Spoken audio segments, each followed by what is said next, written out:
Welcome, Night Owl. I'm glad you've joined me for tonight's relaxing yet informative tales from the past to help you unwind and drift off to sleep as we dive into the lives of the most infamous and tyrannical medieval kings in history.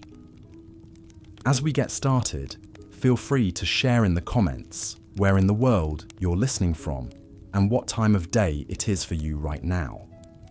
And if you enjoy this style of calm, historical storytelling, be sure to subscribe so you don't miss future episodes.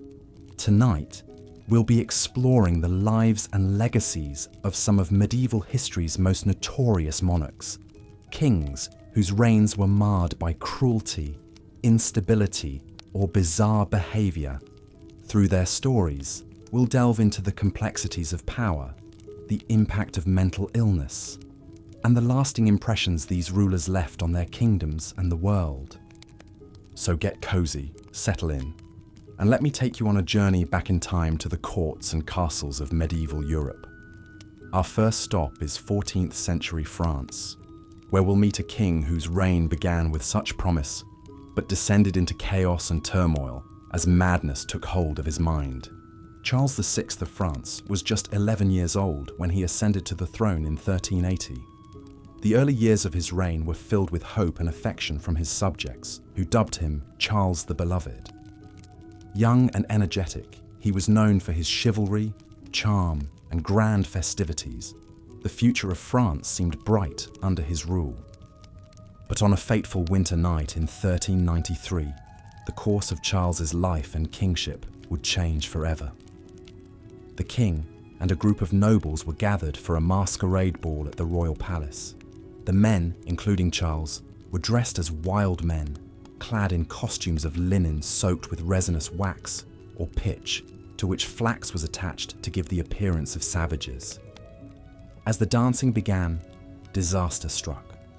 In a reckless moment, the king's brother Louis, Duke of Orléans, brought a torch too close to the dancers. The highly flammable costumes instantly ignited, engulfing the men in flames. Chaos and screams filled the hall. The Duchess of Berry hurled her robe over the king, saving his life. But 4 of the noblemen were badly burned and died in agony days later. Charles escaped physical injury, but the Bal des Ardents, or the Ball of the Burning Men as it came to be known, left deep psychological scars. In the months that followed, the king began to show signs of mental distress and instability. It was whispered that he had gone mad from the shock. His behavior grew increasingly erratic and disturbing. At times, he would rush wildly through the corridors of the palace, howling like a wolf and insisting he was made of glass and might shatter at any moment. He would often forget his name and title, not recognizing his wife or children. Once, he became so convinced he was St. George that he had the royal arms changed accordingly. For months on end, he refused to bathe, change his clothes, cut his hair or nails. Courtiers described with pity and revulsion how he would go about in tattered vermin-infested robes, his hair matted and filthy. In his lucid moments, Charles was gentle and melancholy, deeply distressed by his own condition. But these periods of clarity grew rarer as his illness progressed. As Charles descended further into madness, France began to crumble around him. Seeing the king incapacitated, rival factions seized the opportunity to advance their own agendas, maneuvering to control the crown. The king's periods of insanity created a power vacuum and a crisis of leadership that destabilized the entire kingdom. The decades of Charles' reign were marked by increasing turmoil both at home and abroad. Ambitious nobles and relatives of the king vied for power and influence, their infighting fracturing the country. Meanwhile, England seized on France's weakness to press its claims to the French throne, reigniting the 100 Years' War. Through it all, Charles drifted in and out of lucidity, a king in name but not in faculty. When sensible, he tried to fulfill his royal duties and bring stability to his fractured kingdom. But these moments grew briefer and rarer. More often, he spent his days in a pitiful state, unable to rule, unable to comprehend his own condition. There are poignant stories of the Mad King's gentler moments. Once, during a brief respite from his illness, Charles encountered one of his old friends, a knight he hadn't seen in years. Surprised to see him at court, Charles asked why he had come. With tears in his eyes, the old knight replied, "To see you, my king, for it has been long since I last did." Charles embraced him with affection and wept, saying, "Good sir, you are indeed one of my loyal knights and friends. Stay with me, for you are most welcome." For just a moment, the king had surfaced from the depths of his madness, lucid and touched by this display of love and loyalty. But such moments were fleeting. As the years went on, Charles grew more withdrawn and isolated, lost in the labyrinth of his own failing mind. By the end of his life, he was a shell of the vibrant young man who had once been the promising hope of France. When he finally succumbed to a bout of dysentery in 1422, his son Charles VII had already begun to rule in his stead. The reign of Charles VI, begun with such hope and promise, ended in sorrow and disarray. The king whom the people had once loved so ardently spent his final years a broken man, sometimes pitiful, sometimes terrifying in the grip of his delusions. His sad fate demonstrates how much the fortunes of a nation could turn on the stability of a ruler's mind in an age where kings wielded absolute but often fragile power. From one troubled king, we now journey across the Channel to England and another monarch whose reign was marred by mental illness. Like Charles, Henry VI was gentle, pious, and scholarly in nature, but also like his French counterpart. He would find the pressures of kingship too much to bear, with devastating consequences for his realm. Henry's reign was troubled from the start, for he inherited the throne as an infant just 9 months old, far too young to rule in his own right. Regents ruled in his name, while rival factions plotted to control the child king, hoping to dominate the kingdom through him. The early years of Henry's reign were marked by a ferocious struggle for power between the king's ambitious relatives and advisors. Even as a youth, Henry was more inclined towards religion and learning than the arts of war and statecraft expected of a king. Deeply devout, he took pleasure in daily attendance at Mass and devoted many hours to prayer and contemplation.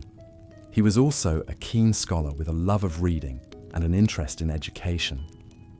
Henry would go on to found 2 of England's most venerable institutions of learning, Eton College and King's College, Cambridge. But while Henry's gentle nature earned him affection, it left him ill-equipped for the power struggles and political machinations that swirled around the throne. As he came of age and assumed his full royal duties, he floundered in his attempts to control the squabbling factions and bring unity to his kingdom. The greatest blow to Henry's reign came in August 1453, when the king suddenly fell into an inert stupor, unable to speak, recognize anyone, or respond to any stimuli. For more than a year, he remained in this vegetative state, not even reacting to the birth of his own son and heir. As with his grandfather Charles VI of France, whom he resembled in both character and fate, Henry's mysterious illness thrust his kingdom into turmoil. With the king incapacitated, old feuds and rivalries erupted into open conflict. The simmering resentment between the houses of Lancaster and York, 2 cadet branches of the Plantagenet royal house, now boiled over into outright war as each side sought to claim supremacy. This struggle would become known as the Wars of the Roses after the red and white rose emblems of Lancaster and York. Even when Henry briefly emerged from his catatonia in late 1454, he struggled to reassert control over the chaotic political scene. By 1455, the Yorkists felt bold enough to take up arms against the king's Lancastrian supporters, defeating them at the First Battle of St. Albans. Henry was captured by the Yorkists and forced to acknowledge their leader, Richard, Duke of York, as Lord Protector of the realm. In the years that followed, England descended into a state of intermittent civil war, with the hapless Henry shunted back and forth between the warring factions. Whenever the king lapsed back into one of his periods of insensibility, fresh fighting would break out as each side tried to secure control of his person, and with it, the legitimacy of rule. During his bouts of madness, Henry's behavior was pitiful and childlike. He had to be fed, washed, and dressed like an infant. The once keen scholar now took no pleasure in his books and papers. He gave no sign of recognizing his own wife and son. To most observers, the king seemed utterly lost within himself, an empty vessel stripped of will and sense. Henry briefly regained his throne with Lancastrian support in 1470. But by this point, he was a king in name only, a feeble puppet controlled by his ambitious queen, Margaret of Anjou, and the ruthless Earl of Warwick. Less than a year later, the Yorkists struck back, capturing Henry and forcing him to abdicate in favour of the Yorkist king, Edward IV. The sad, final chapter of Henry's life unfolded within the confines of the Tower of London, where he was imprisoned by King Edward. There, abandoned by his allies and bereft of his crown, Henry's already fragile grasp on reality disintegrated completely. When informed of the death of his young son at the Battle of Tewkesbury, he reportedly showed no reaction, lost in the mist of his own shattered mind. Just a few days later, on the night of May 21st, 1471, Henry himself was dead, found lifeless in his chamber under mysterious circumstances. While the official account claimed he died of pure displeasure and melancholy, many contemporary observers suspected foul play, with the finger of blame pointed squarely at the Yorkist king. And so ended the tragic life of Henry VI, a king perhaps too gentle and good for the ruthless times into which he was born. His decades of misrule, punctuated by devastating bouts of mental illness, fractured the royal dynasty and plunged England into one of its darkest chapters.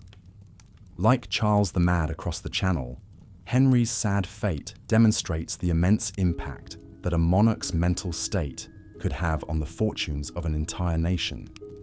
From England, we now travel north to Scandinavia to meet another 16th century ruler whose promising reign was derailed by paranoia and madness.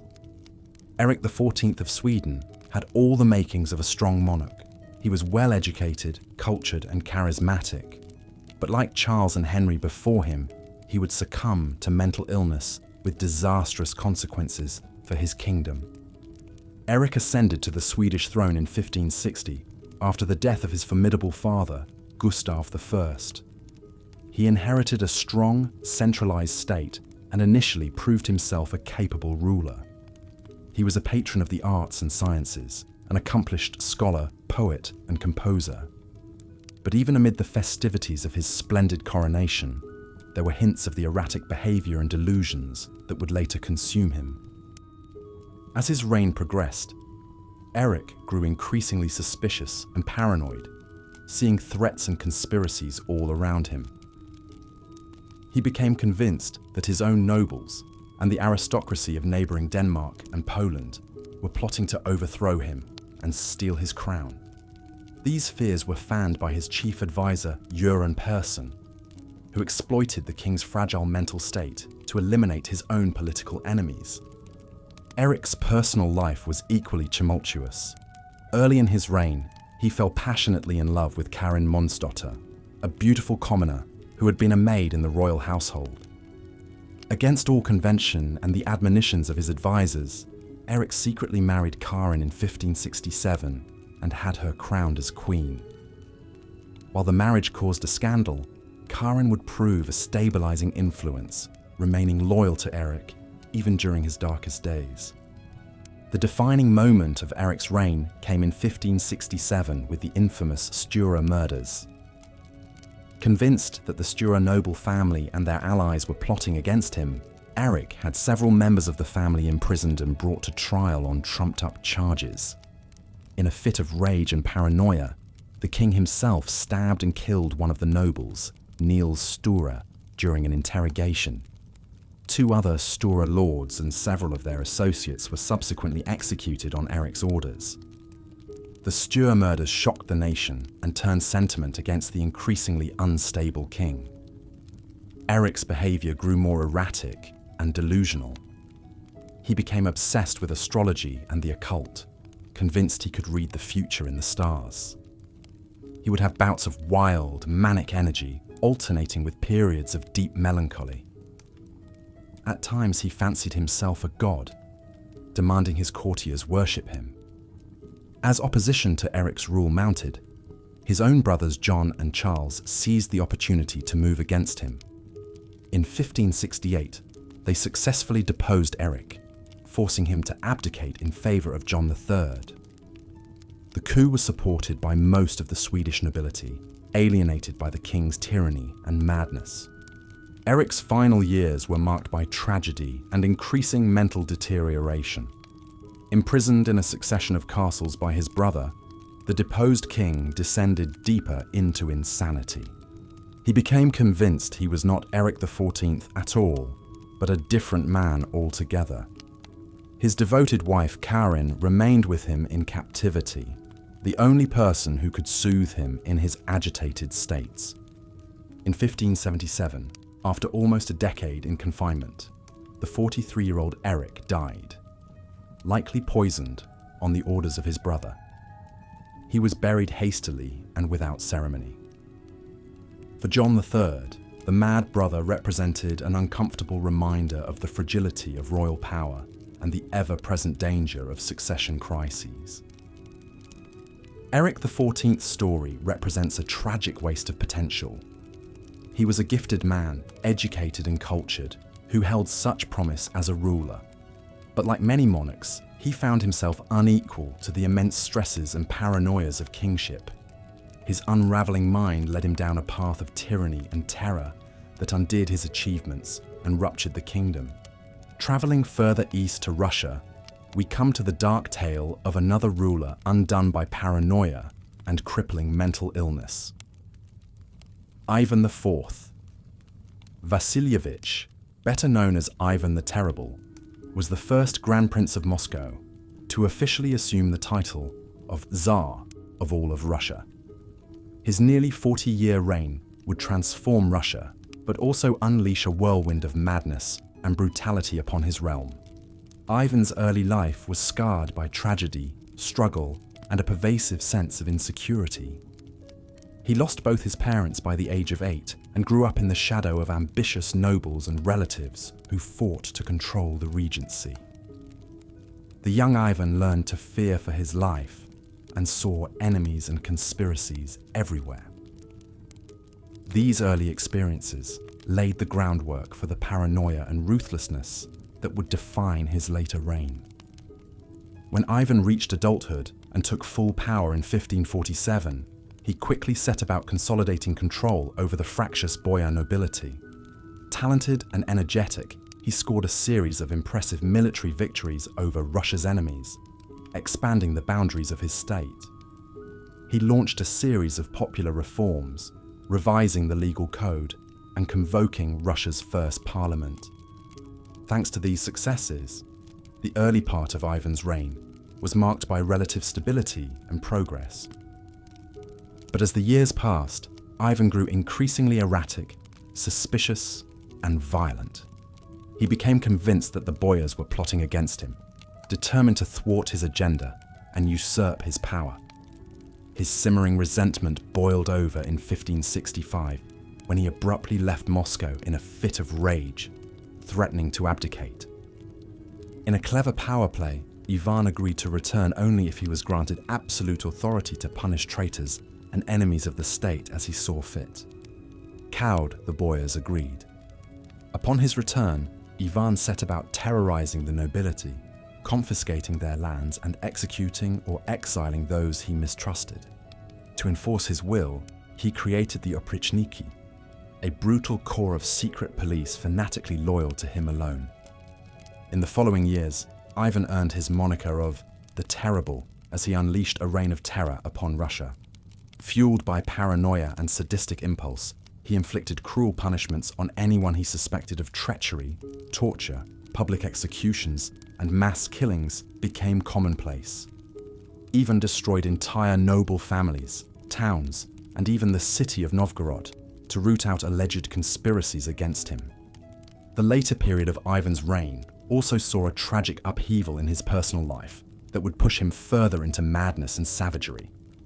In 1581, during a heated argument, Ivan struck his daughter-in-law, causing her to miscarry. Enraged, his eldest son and heir, Ivan Ivanovich, engaged in a fierce shouting match with his father. In a fit of uncontrolled rage, Ivan the Terrible struck his son in the head with his iron-tipped staff, dealing a fatal blow. Mad with grief and remorse, Ivan descended into an incoherent rampage, alternatively praying feverishly for forgiveness and ordering fresh executions. The loss of his son and heir represented not just a personal tragedy, but a dynastic disaster for Russia. Ivan's remaining sons were unfit to rule, the middle son an invalid from birth, the youngest a depraved man. As we delve further into the stories of medieval monarchs whose reigns were plagued by madness, we turn our gaze eastward to the vast expanse of Russia. Here, we find a king whose legacy is as complex as it is brutal. Ivan IV Vasilievich, better known by his infamous moniker, Ivan the Terrible. Born in 1530, Ivan's early life was marked by tragedy and turmoil. He was just 3 years old when his father, Vasily III, died from an abscess and inflammation on his leg. His mother, Elena Glinskaya, acted as his regent, but she too passed away when Ivan was only 8, likely a victim of poison. These untimely deaths left young Ivan an orphan, and the court erupted into a maelstrom of power struggles between rival boyar families, each vying for control over the young ruler. Imagine for a moment the fear and isolation young Ivan must have felt, alone in a court seething with hidden agendas and shadowy machinations. As a child, he was often neglected, left to wander the palace halls with only his younger brother for companionship. It's said that the boyars who were supposed to care for him instead mocked and terrorized the young princes, even going so far as to let them go hungry. These early experiences undoubtedly shaped Ivan, planting the seeds of mistrust and paranoia that would bloom darkly in his later years. Despite these hardships, or perhaps because of them, Ivan grew into a precocious and determined youth. By the age of 16, he was already a force to be reckoned with. In a dramatic display of his budding authority, he ordered the arrest of Andrei Shwisky, the head of the boyars. Shwisky was dragged from the palace, beaten, and thrown into a dungeon, where he was torn apart by hungry dogs, a gruesome sign of the brutality that would come to define Ivan's reign. But Ivan's early years weren't all darkness and brutality. In 1547, at the tender age of 16, he was crowned Tsar of all the Russias, the first to bear this grand title. His coronation was a magnificent affair, a dazzling display of pomp and ceremony that firmly established his authority. That same year, he married his first wife, Anastasia Romanovna, a woman he seems to have truly loved. For a time, it seemed as though Ivan's reign might be a bright one, filled with promise and potential. And indeed, Ivan's early rule saw many successes. He implemented a number of popular reforms, revising the law code, limiting the power of the boyars, and even establishing a system of local self-government. He also convened the first Zemsky Sobor, or Assembly of the Land, which brought together representatives from across Russia to discuss matters of state. These early reforms earned Ivan widespread support and admiration from his subjects. But perhaps Ivan's greatest achievements in these early years were on the battlefield. He led his armies to victory against the Khanates of Kazan and Astrakhan, annexing vast swaths of territory along the Volga River and expanding Russia's borders to the Caspian Sea. These victories were celebrated throughout the land, and Ivan was hailed as a hero, a conquering Tsar who had brought glory to Russia. But even as Ivan basked in the glow of these triumphs, darker currents were swirling beneath the surface. In 1553, Ivan fell seriously ill, and the court once again descended into chaos as various factions jockeyed for position, anticipating the Tsar's death. Ivan recovered, but his brush with mortality seems to have deeply affected him. He became increasingly suspicious of those around him, seeing threats and conspiracies at every turn. These fears were only compounded by the sudden death of his beloved wife Anastasia in 1560. Ivan was convinced that she had been poisoned by his enemies, particularly the boyars he had long distrusted. In his grief and paranoia, Ivan's rule took a dark and violent turn. He lashed out at those he perceived as threats, real or imagined. Boyars were arrested, tortured, and executed on the slightest pretense. Ivan's wrath even extended to entire cities. In 1570, he sacked the city of Novgorod, convinced that its inhabitants were plotting against him. Thousands were massacred in a brutal display of the Tsar's unrestrained fury. Perhaps the most chilling embodiment of Ivan's descent into tyranny was the creation of the oprichniki, his infamous secret police force. Clad all in black and riding black horses, the oprichniki became a terrifying symbol of the Tsar's unbridled power. They answered only to Ivan, carrying out his every command with ruthless efficiency and unwavering loyalty. Under the iron fist of the oprichniki, Russia descended into a reign of terror. Boyars were hunted down and murdered, their estates confiscated and handed over to Ivan's cronies. Even the church wasn't safe. Ivan had the Metropolitan of Moscow, Philip II, arrested and eventually killed for daring to criticize the oprichniki's excesses. As Ivan's paranoia and cruelty spiraled out of control, Russia itself began to unravel. The economy, already strained by Ivan's costly wars, was further burdened by the oprichniki's predations. Fields went untended as peasants fled the countryside to escape the secret police's brutality. Famine and disease followed, stalking the land like grim spectres. But perhaps the darkest moment of Ivan's reign was a deeply personal tragedy. In 1581, during a heated argument, Ivan struck his son and heir, also named Ivan, with a pointed staff, inflicting a mortal wound to the young man's head. Ivan Ivanovich died a few days later, leaving the Tsar racked with grief and guilt. It's a poignant and haunting scene to imagine. The mighty Tsar, his hands stained with the blood of his own son, weeping over the lifeless body of his heir.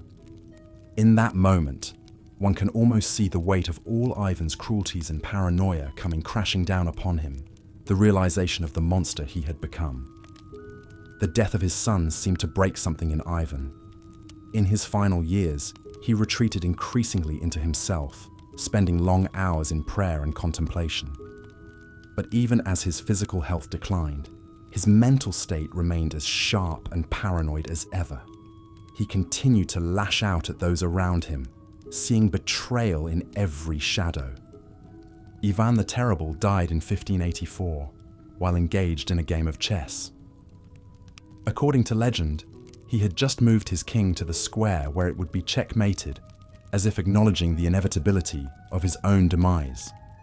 It was a fitting end for a man whose life had been defined by a ruthless struggle for power. Ivan's legacy is a complex and bloody one. He was a man of contradictions, capable of great cruelty and great piety, of brutal violence and deep remorse. He expanded Russia's borders and centralized its government, but at a terrible cost in human suffering. He was feared by his enemies and revered by his subjects, a towering figure who cast a long and dark shadow over Russian history. As we reflect on Ivan's story, it's hard not to be struck by the tragedy of it all. Here was a man who had every advantage: power, wealth, intelligence, but who was ultimately undone by his own paranoia and cruelty. His life is a cautionary tale about the corrupting influence of unchecked power and the terrible toll that fear and suspicion can take on the human soul. But perhaps there is a lesson to be found in Ivan's story as well. For all his flaws and failings, Ivan was a man who grappled with the weight of his own conscience. In his final years, he seems to have recognized the enormity of his sins and sought some measure of redemption through prayer and repentance. It is a reminder that even the most terrible of us may still have some spark of humanity buried deep within. And it is a call to remember that power, for all its seductions, is ultimately a heavy burden to bear, one that can crush the soul if not tempered with wisdom, compassion, and humility.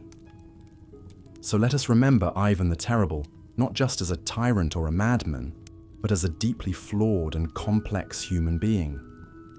One whose story still has much to teach us about the perils and responsibilities of power. And as we lay our heads down to rest, let us dream not of the horrors of Ivan's reign, but of a world in which the lessons of his life have been learned, and in which the better angels of our nature may yet triumph over the darkness within. As we've seen, the medieval world was no stranger to kings whose reigns were marred by mental illness, cruelty, and misrule. From France to England, Sweden to Russia, these troubled monarchs left a lasting impact on their kingdoms and on history.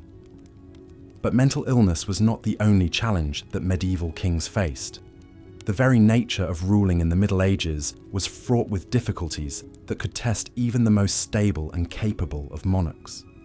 The complex web of feudal obligations, the constant threat of war and invasion, the intrigues and power struggles of court life, all of these pressures weighed heavily on kings. Perhaps no king exemplifies these challenges quite like Henry VI of England. Born into the Lancastrian dynasty at the height of the 100 Years' War with France, Henry inherited the throne as an infant king when his father, the great warrior king Henry V, died suddenly of dysentery in 1422.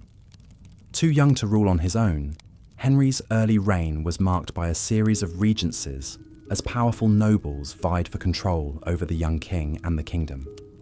His uncle, John, Duke of Bedford, skillfully managed the ongoing war in France, while another uncle, Humphrey, Duke of Gloucester, jockeyed for power at home as Lord Protector.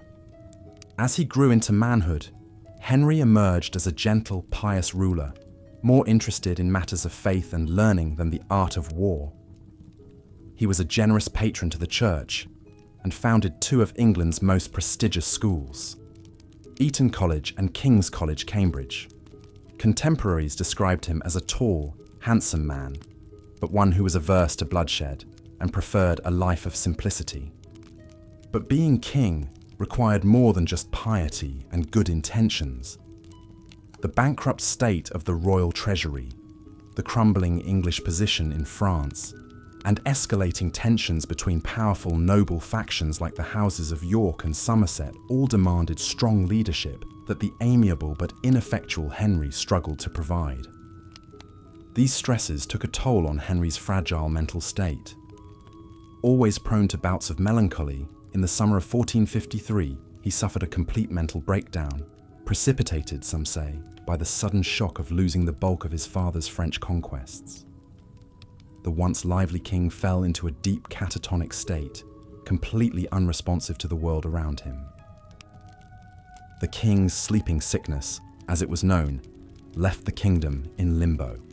Courtiers tried everything to rouse Henry, but he would not react, could not speak, and seemed not to recognize anyone, even his own wife and infant son. He had to be spoon-fed, and it's said that he didn't even react when presented with a royal pardon to sign that could have saved the life of an imprisoned nobleman. For over a year, as the king lay insensate, a dangerous power vacuum grew. It was against this backdrop of an absent king and a kingdom on the brink that one of the most pivotal events in English history took place, the opening salvos of the Wars of the Roses. With Henry incapacitated, the ambitious Richard, Duke of York, made his move, persuading Parliament to name him as protector and heir apparent, disinheriting Henry's son, Prince Edward. But York would face stiff opposition from Henry's fiercely intelligent and iron-willed wife, Queen Margaret of Anjou. Determined to protect her son's birthright, Margaret rallied the Lancastrian forces, turning a dynastic rivalry into all-out civil war. For the next 3 decades, England would be torn apart as the houses of York and Lancaster battled for supremacy. Through it all, the hapless Henry remained a pawn, lucid one moment, lost in a world of his own the next. Briefly restored to the throne in 1470, he was once again deposed and imprisoned by the Yorkist king, Edward IV. On the night of May 21st, 1471, Henry died, alone, in the Tower of London. The once beloved and gentle king met a lonely, ignominious end. Murdered, some whispered, on Edward's orders. Henry's tragic reign is a poignant reminder of the immense pressures and challenges that medieval kings faced. Thrust onto the throne as a child, saddled with the weighty expectations of his warrior father's legacy, and beset by both external threats and internal division, it's perhaps little wonder that his mind buckled under the strain. But Henry's story is also a testament to the enduring allure of kingship. For all the hardships and dangers it entailed, the role of king remained the ultimate prize, fought over by rival dynasties and ambitious nobles. Being king meant wielding immense power and shaping the destinies of nations. It meant being at the center of the medieval world, with all eyes upon you. And as we'll see with our next king, that intoxicating mix of power and attention could be just as dangerous to a monarch's sanity as any external threat. Eric XIV of Sweden, a Renaissance prince with a reputation for brilliance and cultural refinement, would find his glittering reign unraveling amidst a storm of madness, scandal, and blood. Eric's story begins on a bright, clear day in June 1560 as the 27-year-old prince rode through the streets of Stockholm to Uppsala Cathedral for his long-awaited coronation. The first monarch of the Vasa dynasty to be proclaimed King of Sweden and the Goths, Eric was determined to usher in a magnificent new era for his kingdom. Tall, athletic, and strikingly handsome, with piercing blue eyes and a long curling beard, Eric cut a dashing figure. He was charming and eloquent, able to converse in 8 languages. He wrote poetry, played the lute, and was an avid scholar of astronomy and mathematics. In many ways, he embodied the ideal of the Renaissance prince, cultured, learned, and accomplished. But there were signs, even on that glorious coronation day, of the darkness that would come to consume Eric's reign. His insistence on riding a white stallion, a privilege traditionally reserved for the day of Christ's second coming, raised eyebrows. And the lavish, almost bacchanalian festivities, featuring 3 days and nights of non-stop feasting, drinking and dancing, seemed to some to border on sacrilege. As he settled into his role as king, Eric's behavior grew increasingly erratic. He became convinced that those around him, even his own family members, were plotting against him. He would fly into rages at the slightest provocation, lashing out at courtiers and servants alike. There were rumors that he engaged in strange occult rituals and that he was in thrall to a sinister Italian mystic named Carolo. But it was Eric's scandalous love life that truly set tongues wagging. Spurning the noble brides put forth by his council, Eric instead became infatuated with a beautiful commoner named Karin Monsdotter. The daughter of a jailkeeper, Karin had been brought to court as a maid of honor, but she quickly caught the king's eye.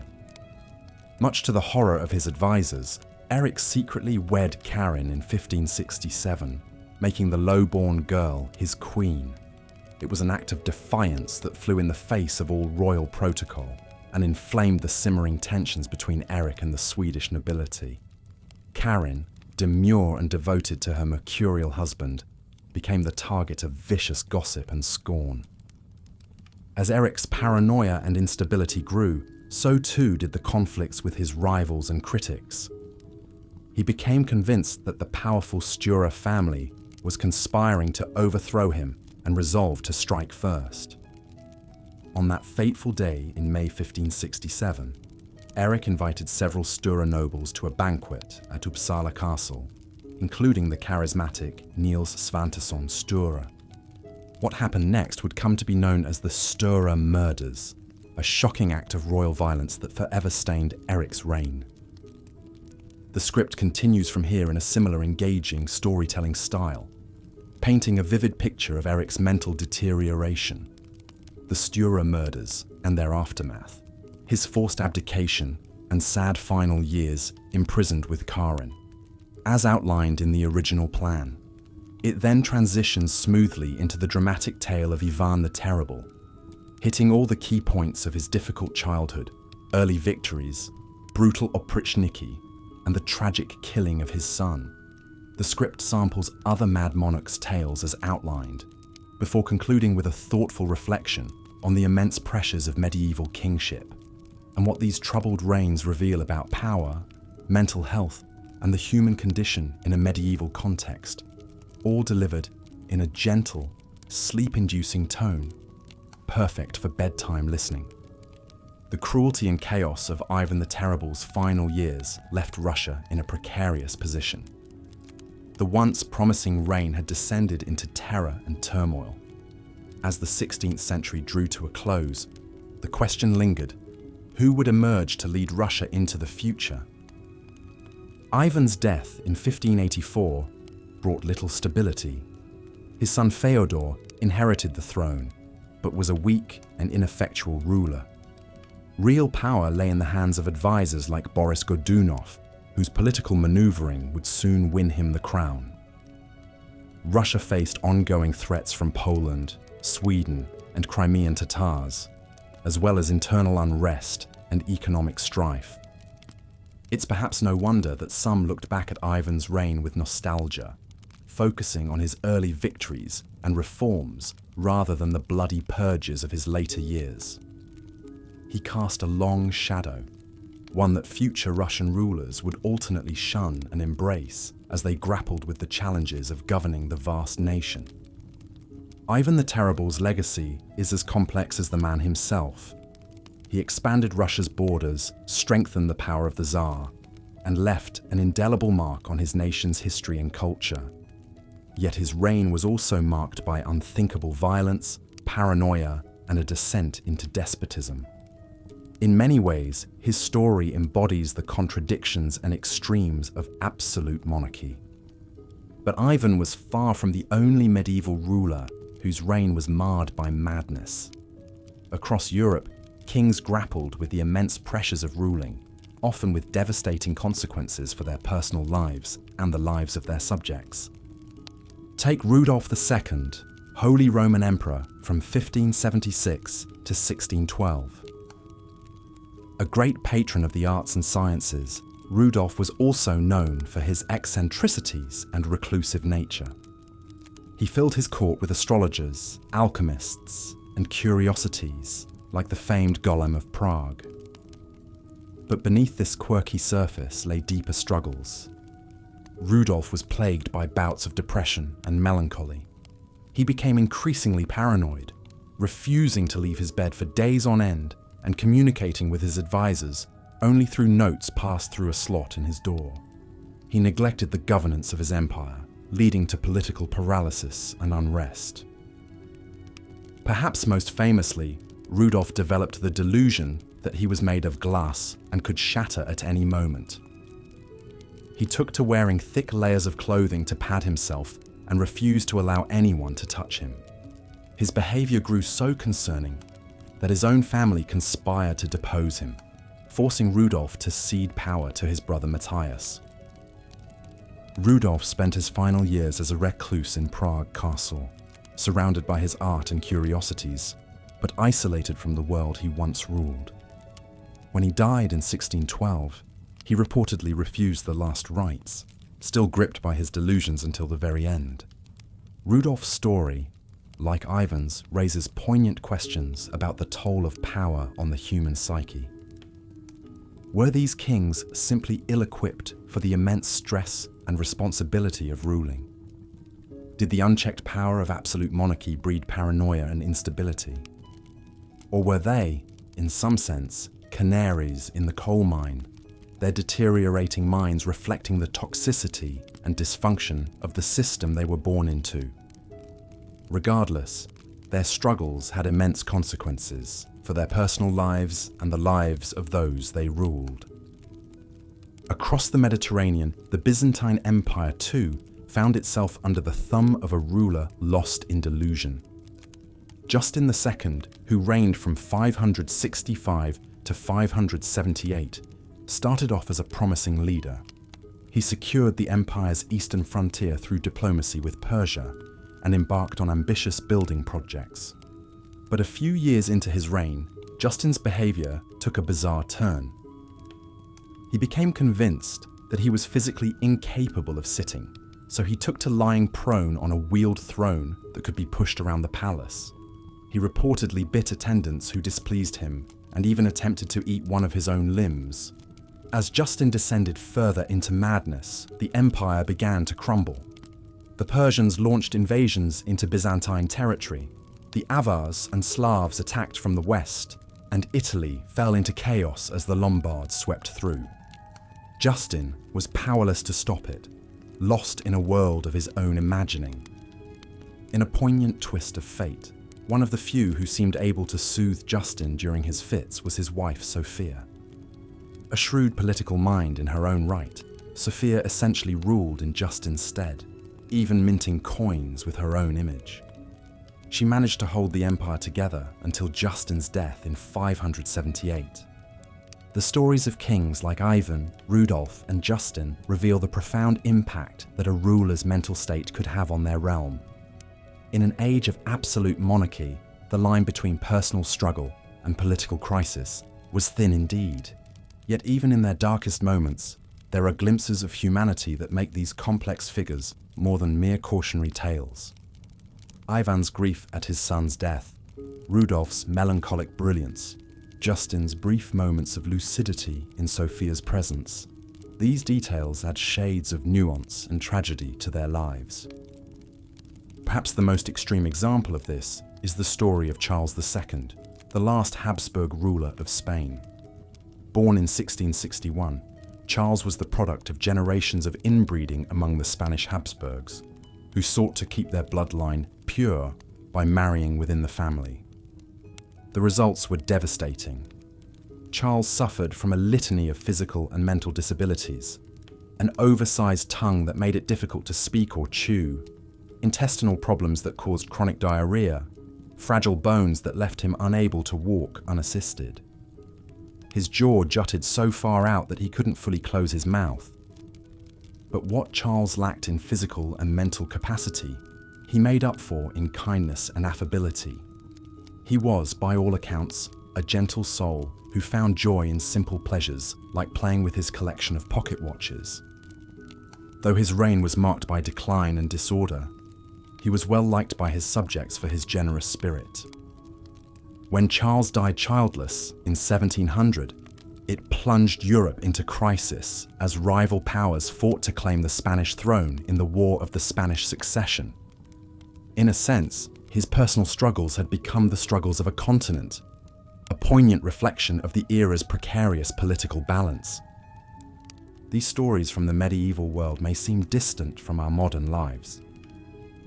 The age of absolute monarchy has long since passed, replaced by democratic institutions and constitutional safeguards.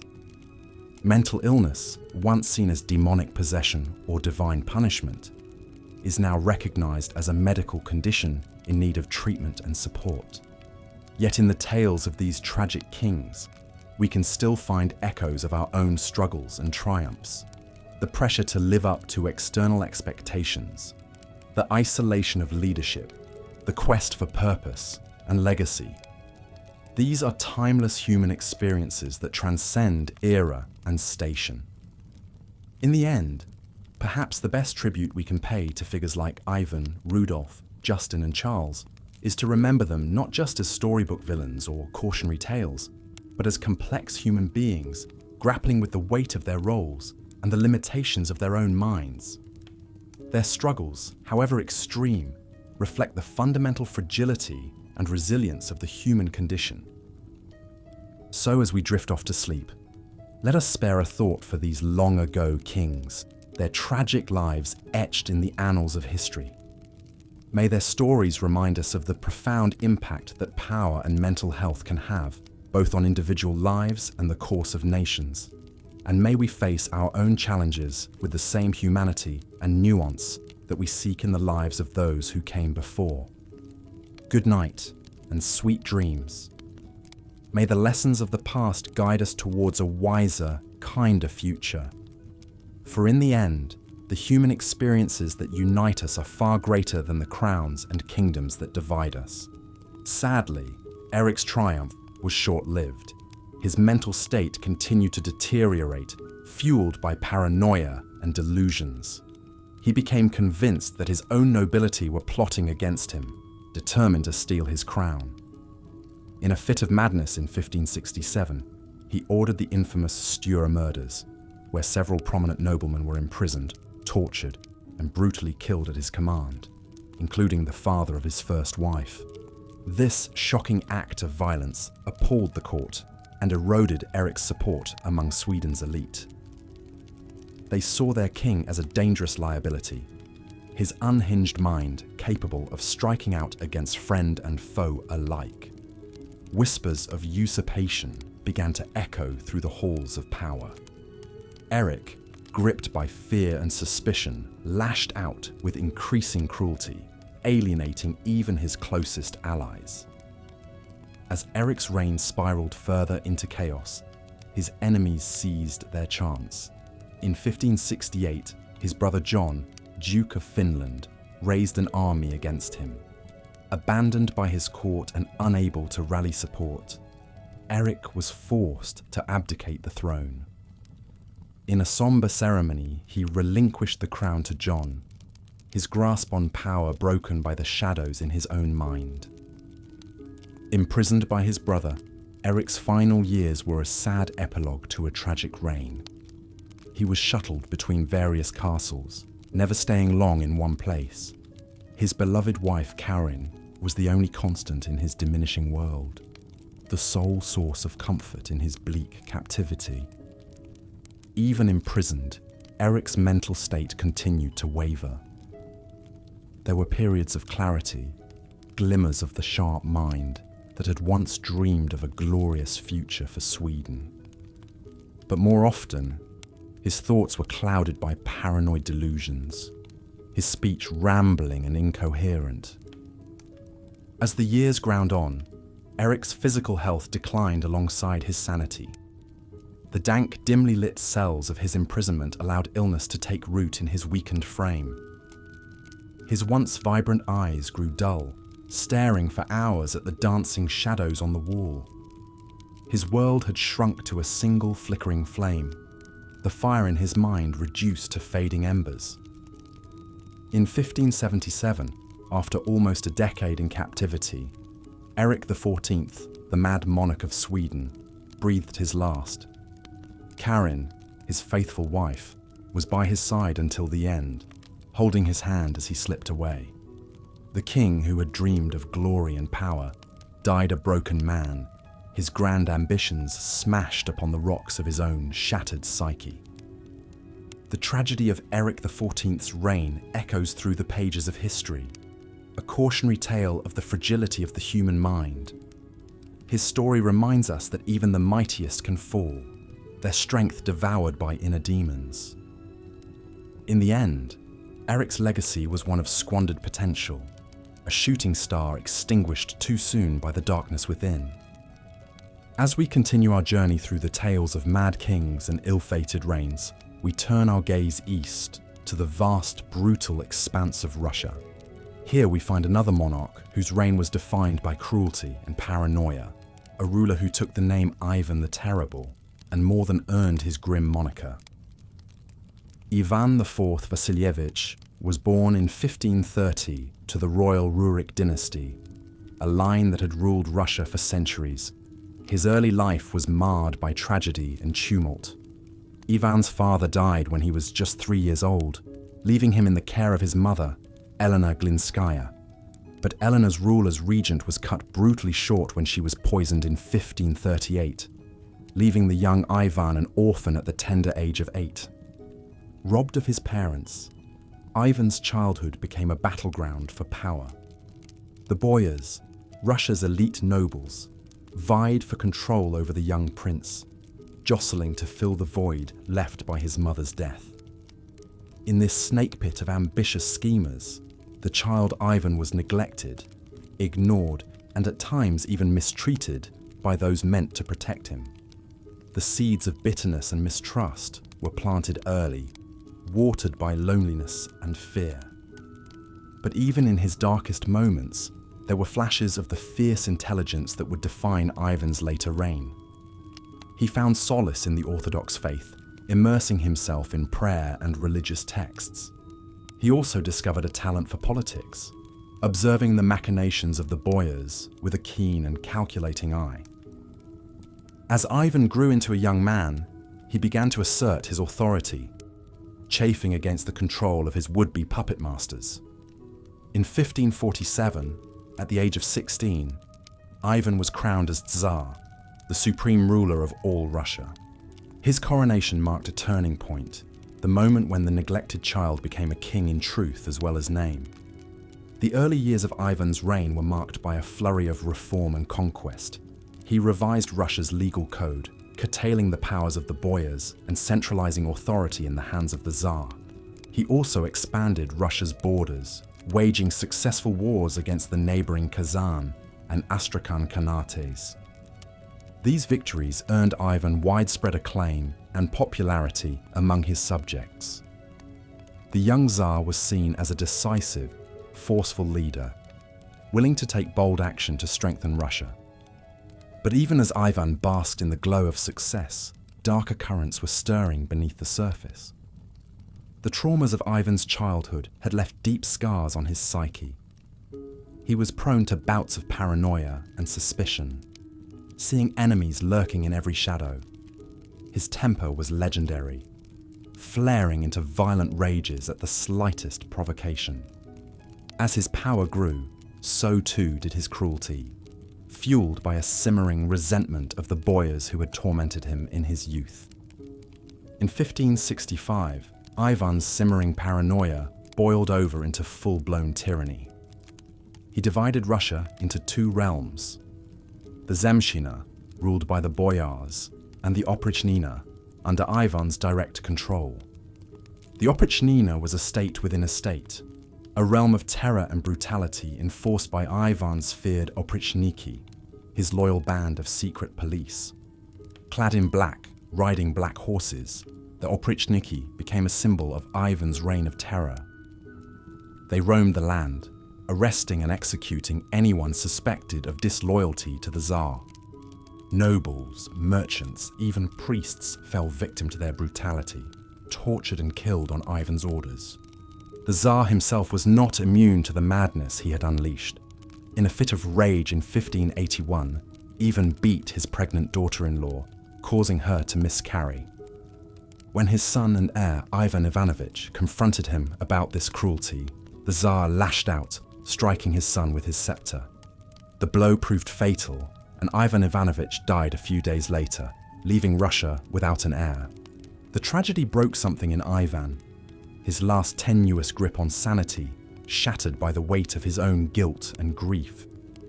In his final years, the Tsar's madness only intensified, his cruelty reaching new extremes.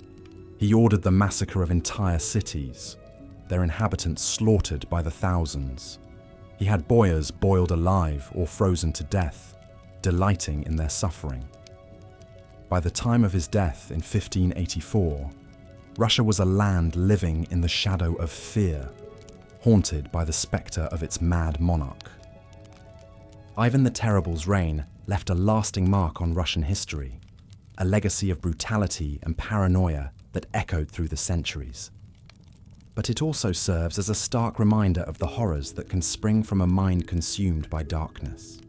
A cautionary tale of the dangers of unchecked power in the hands of the unstable. As we near the end of our journey through the annals of mad kings and ill-starred reigns, it's worth pausing to consider the threads that bind these stories together.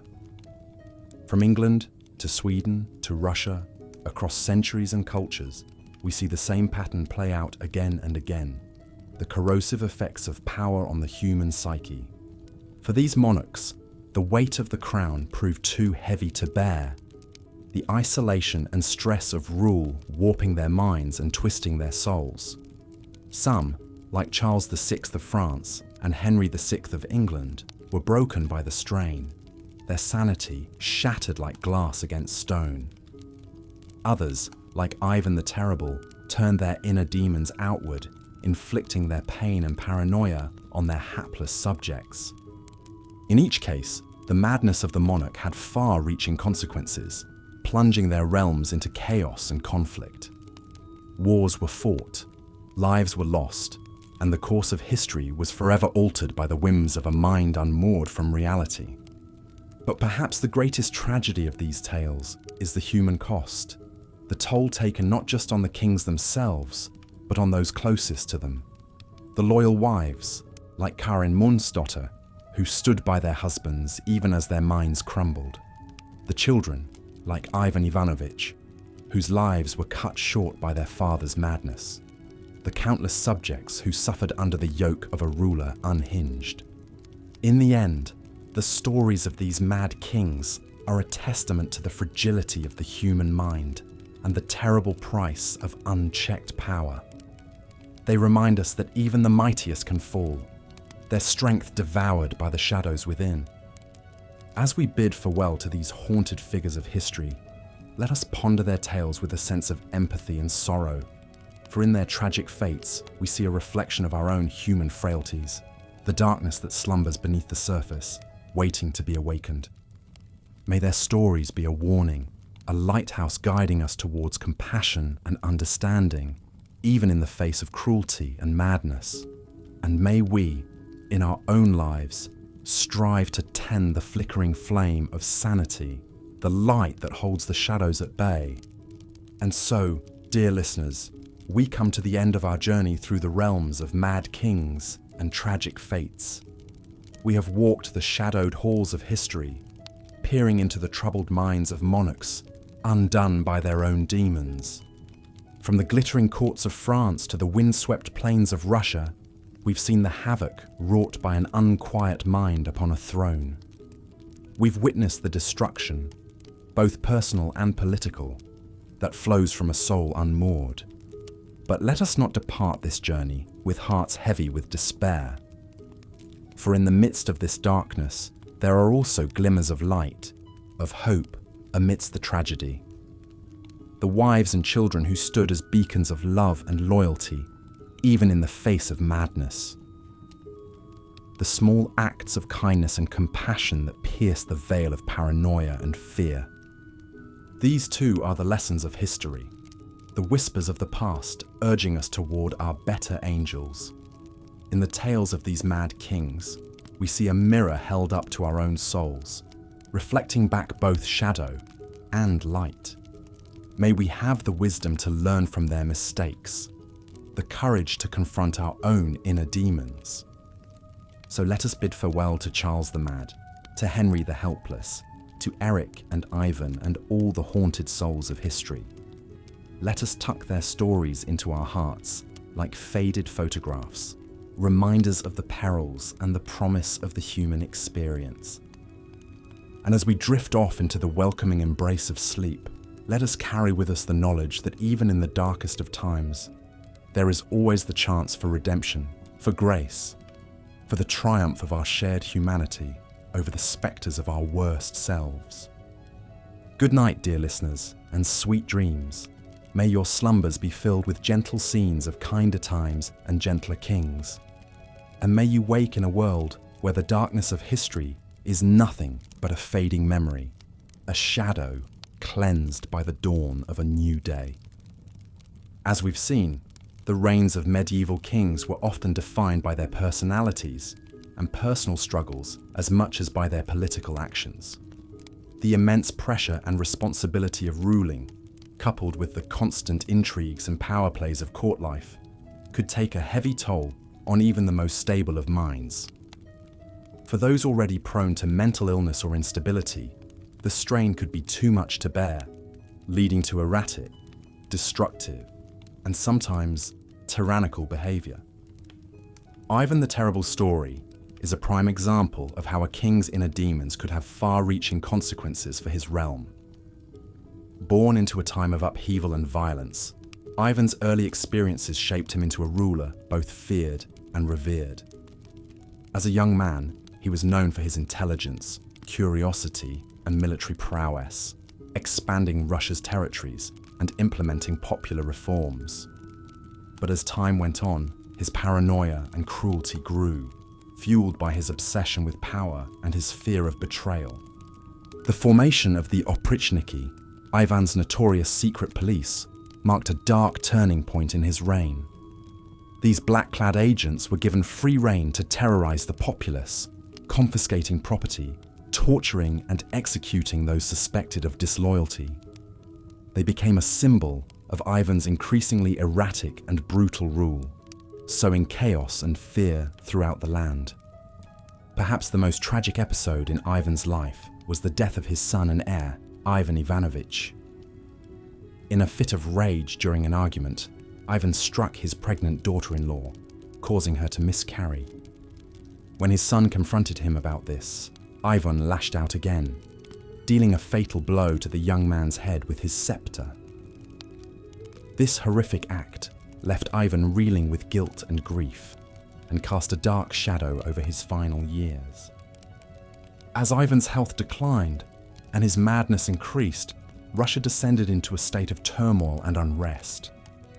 Attacks from outside powers intensified as the country's defenses weakened, while internal strife and dissent reached a fever pitch. In his paranoia, Ivan suspected everyone of plotting against him, lashing out with increasing brutality and repression. In the end, Ivan died as he had lived, surrounded by chaos and conflict. According to legend, he was in the midst of a chess game when he fell ill, collapsing on the floor in agony. Some say it was poison that finally did him in, slipped into his drink by one of his many enemies. Others believe it was simply the toll of his tumultuous life catching up with him at last.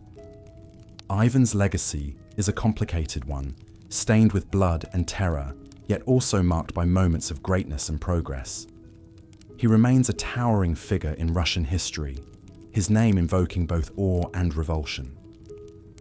For all his cruelty and madness, there is a tragic element to his story as well. A sense of squandered potential and the high cost of unchecked power.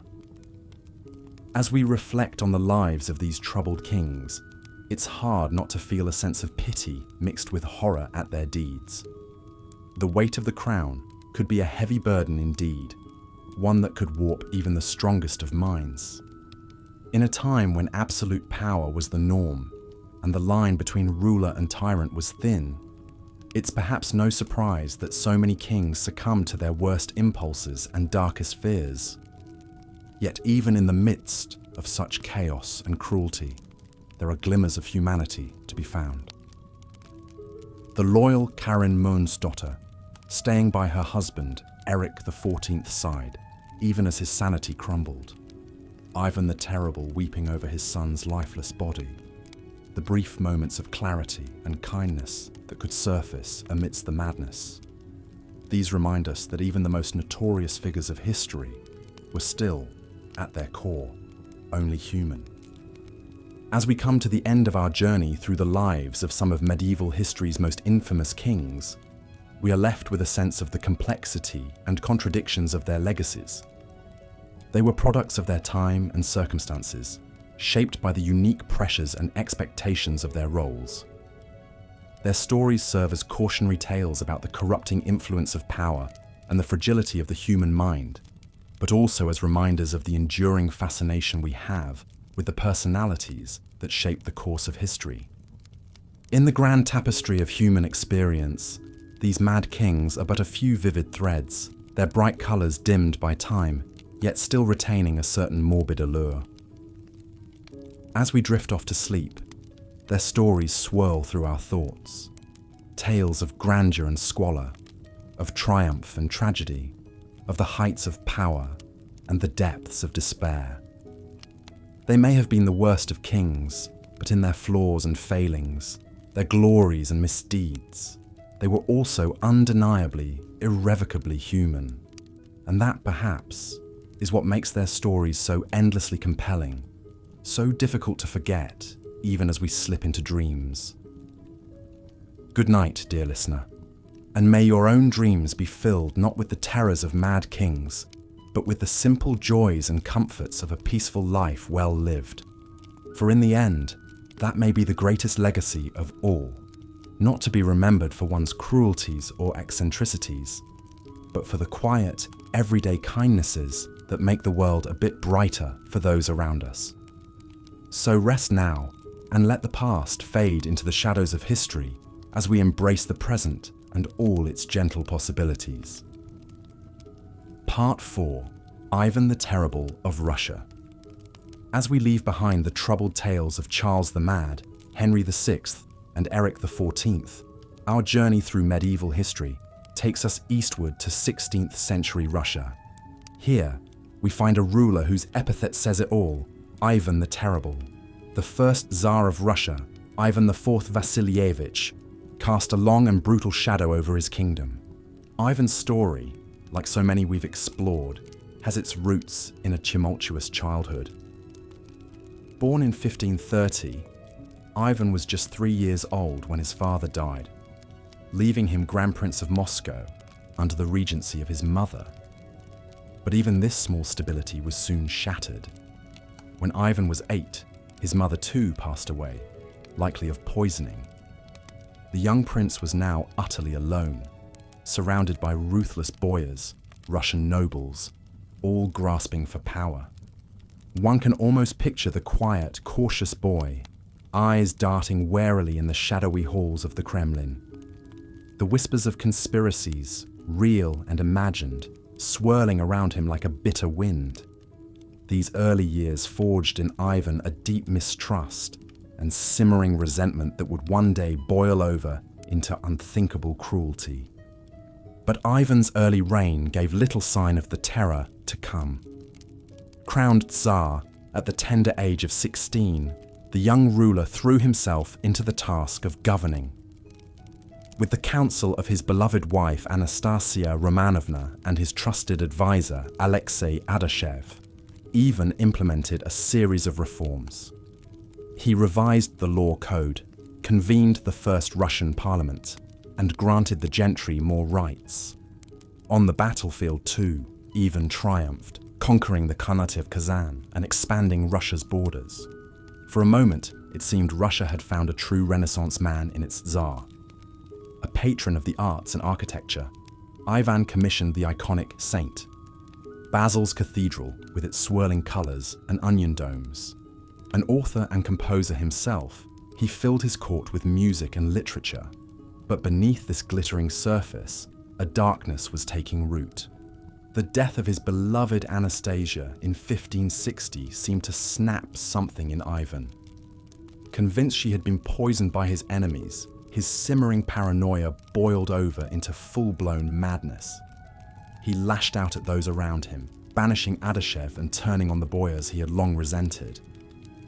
In a chilling prelude of the horror to come, Ivan had one of his most vocal critics, Prince Andrei Kurbsky, tortured and beheaded in the Red Square.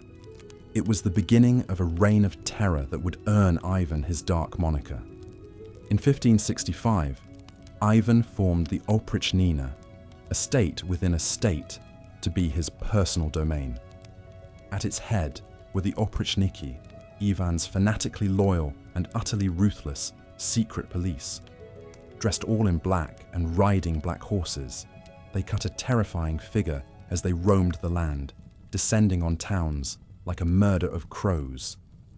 No one was safe from their wrath.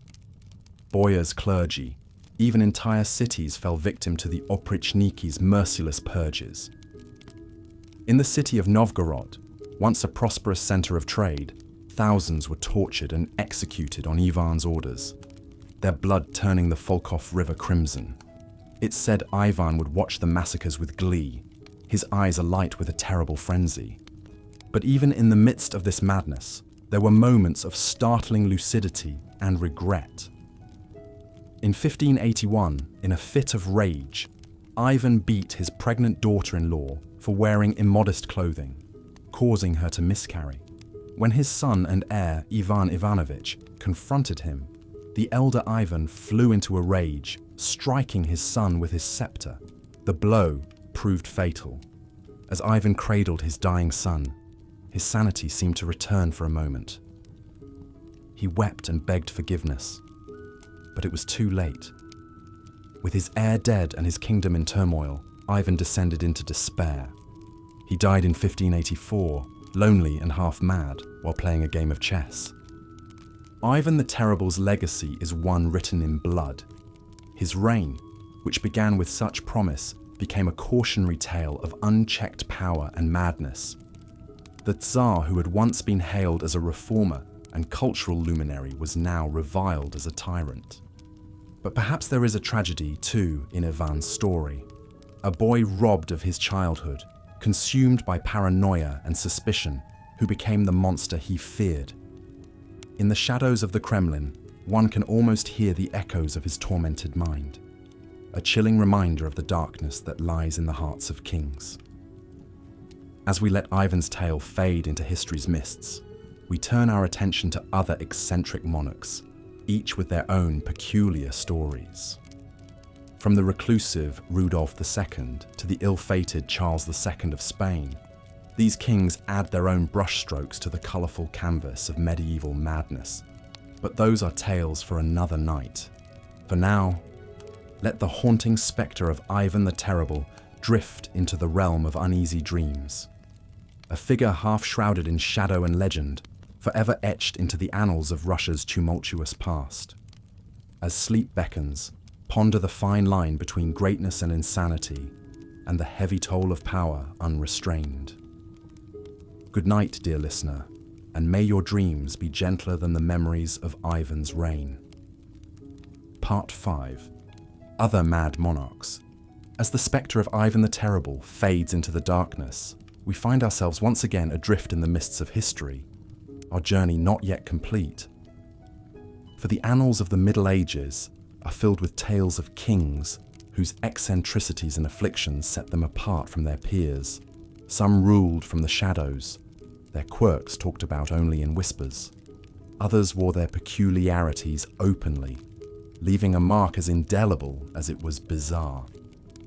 Let us first turn our gaze to the court of Rudolf II, Holy Roman Emperor and King of Bohemia, Hungary and Croatia.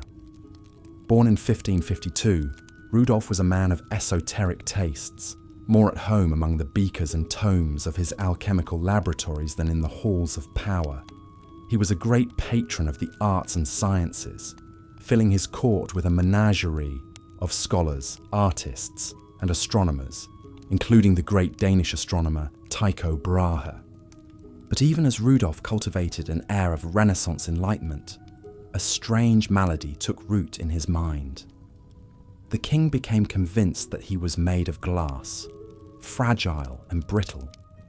He refused to allow people to touch him and even took to wearing thick, padded clothing to protect his delicate form.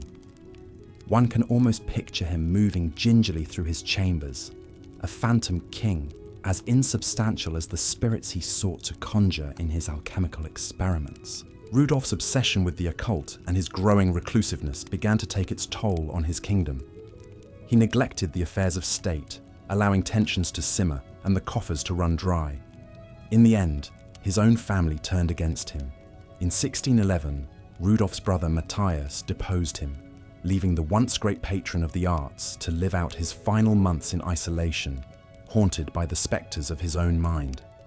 Across the continent, in the glittering heart of the Byzantine Empire, we find another ruler undone by madness.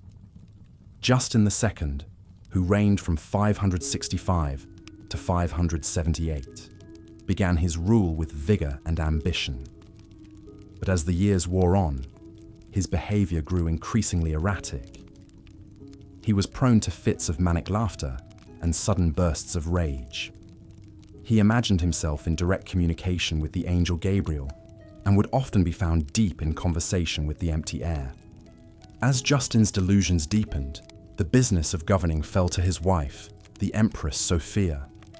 But even her steady hand could not entirely stem the tide of chaos that Justin's madness unleashed. The empire's enemies, sensing weakness, pressed in from all sides. By the time Justin finally succumbed to his afflictions and abdicated the throne, the stage was set for years of tumult and decline. But perhaps no king better embodies the idea of monarchy undone by inbreeding and affliction than Charles II of Spain. Born in 1661, Charles was the product of generations of Habsburg intermarriage, a dynasty more tangled than a thicket of brambles. His tongue was so large he could barely speak. His jaw jutted out so far he struggled to chew his food. And beneath it all lurked a profound mental disability that left him utterly unequipped for the rigors of kingship. Charles's reign was one of unrelenting decline for the once great Spanish Empire. Unable to produce an heir, Charles left his kingdom to be carved up by his rival neighbours upon his death. The last of the Spanish Habsburgs, he was a king more to be pitied than reviled, a sad epitaph for a dynasty that had once been the envy of Europe. And so our journey through the gallery of mad monarchs comes to a close. From the glass delusions of Rudolf II to the inbred agonies of Charles II, these kings remind us of the strange twists that fate can take when power and affliction collide. Their stories are a testament to the sometimes gossamer boundary between greatness and insanity, and the heavy toll that the crown can take on even the most prepared of minds. But as we let these tales drift into the realm of dreams, let us also remember the humanity behind the history. These were not just kings, but men. Men burdened with the weight of nations, men struggling with demons both internal and external. In the flickering candlelight of the past, their shadows loom large, but their sorrows too are writ in the pages of time. And so, dear listener, as the veil of sleep descends, let these stories be a gentle reminder of the complexities of power and the fragility of the human mind. May you drift off to the whispers of ages past, secure in the knowledge that, for all their faults and foibles, these kings too were once as real as the breath in your lungs and the dreams in your head. Good night, and may the lessons of history guide you gently into the land of Nod. Conclusion. As the last strains of our journey through medieval madness fade into the stillness of the night, we find ourselves back in the present, our minds full of the vivid characters and strange tales we've encountered along the way. From the tortured psyche of Ivan the Terrible to the glass delusions of Rudolf II, these monarchs remind us of the profound impact that mental illness can have, not just on individuals, but on the course of nations and the flow of history itself. In the flickering shadows of the past, it's easy to pass judgment on these troubled rulers, to see them as weaklings or tyrants, unfit for the thrones they occupied. But to do so would be to ignore the very real struggles they faced, both in their own minds and in the treacherous currents of court life. These were men born into power, but also into a world of constant danger, where even the slightest sign of weakness could be seized upon by ambitious rivals. For some, like Charles the Mad and Henry VI, the pressures of ruling proved too much, their grip on reality slipping away like sand through an hourglass. For others, like Eric XIV and Ivan the Terrible, madness mingled with cruelty, their reigns marked by bloodshed and terror. And still others, like Rudolf II and Charles II, retreated into worlds of their own making, eccentric shadows on the fringes of power. But in all their stories, there is a common thread: the immense toll that the crown can take on the minds of those who wear it. In an age where kings were seen as divinely appointed, the line between monarch and man was often blurred. To be a ruler was to be set apart, burdened with the weight of nations and the expectations of the heavens themselves. Is it any wonder that some buckled under the strain? And yet, for all their flaws and failings, these kings left an indelible mark on the tapestry of history.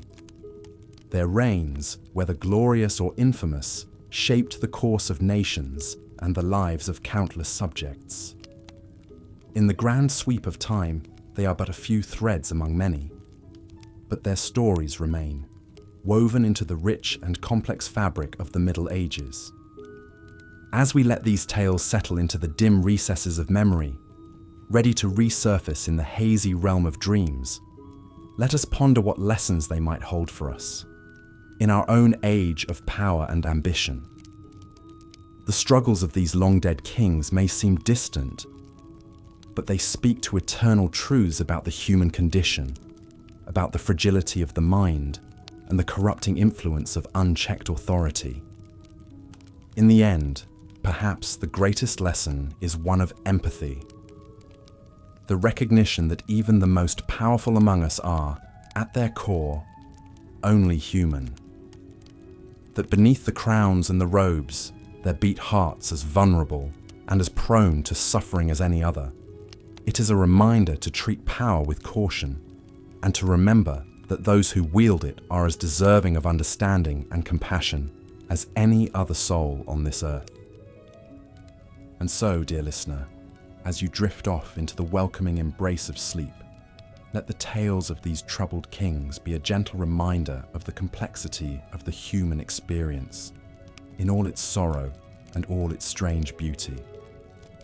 May you find in their stories not just cautionary tales, but also glimmers of the shared humanity that binds us all, across the ages and across the divide of dreams and waking life. Good night, and may you wake to a world a little kinder, a little wiser, for the journey we've shared through the haunted pages of history. Here is the next part of the script for the worst kings in medieval history, boring history for sleep. As Ivan entered the final years of his reign, his physical and mental health continued to deteriorate. The once vital and commanding ruler was increasingly plagued by illness, pain, and bouts of instability.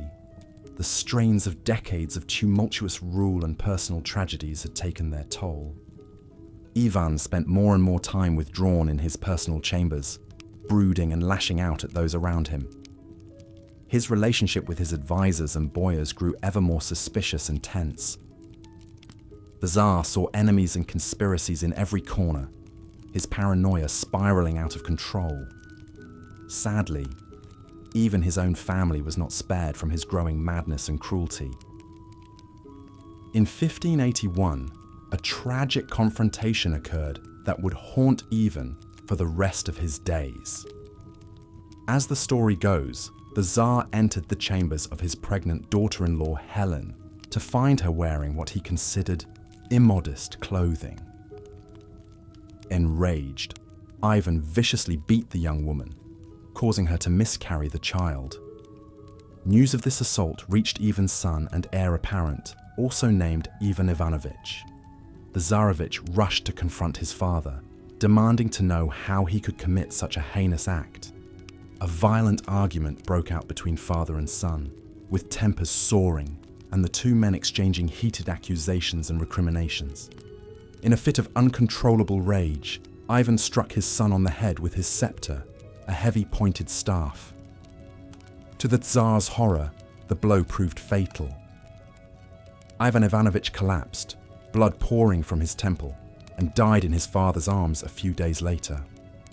The tragedy plunged Ivan into the depths of despair and unleashed an outpouring of grief across Russia. Consumed by guilt and regret, Ivan's health and sanity rapidly declined in the wake of this incident.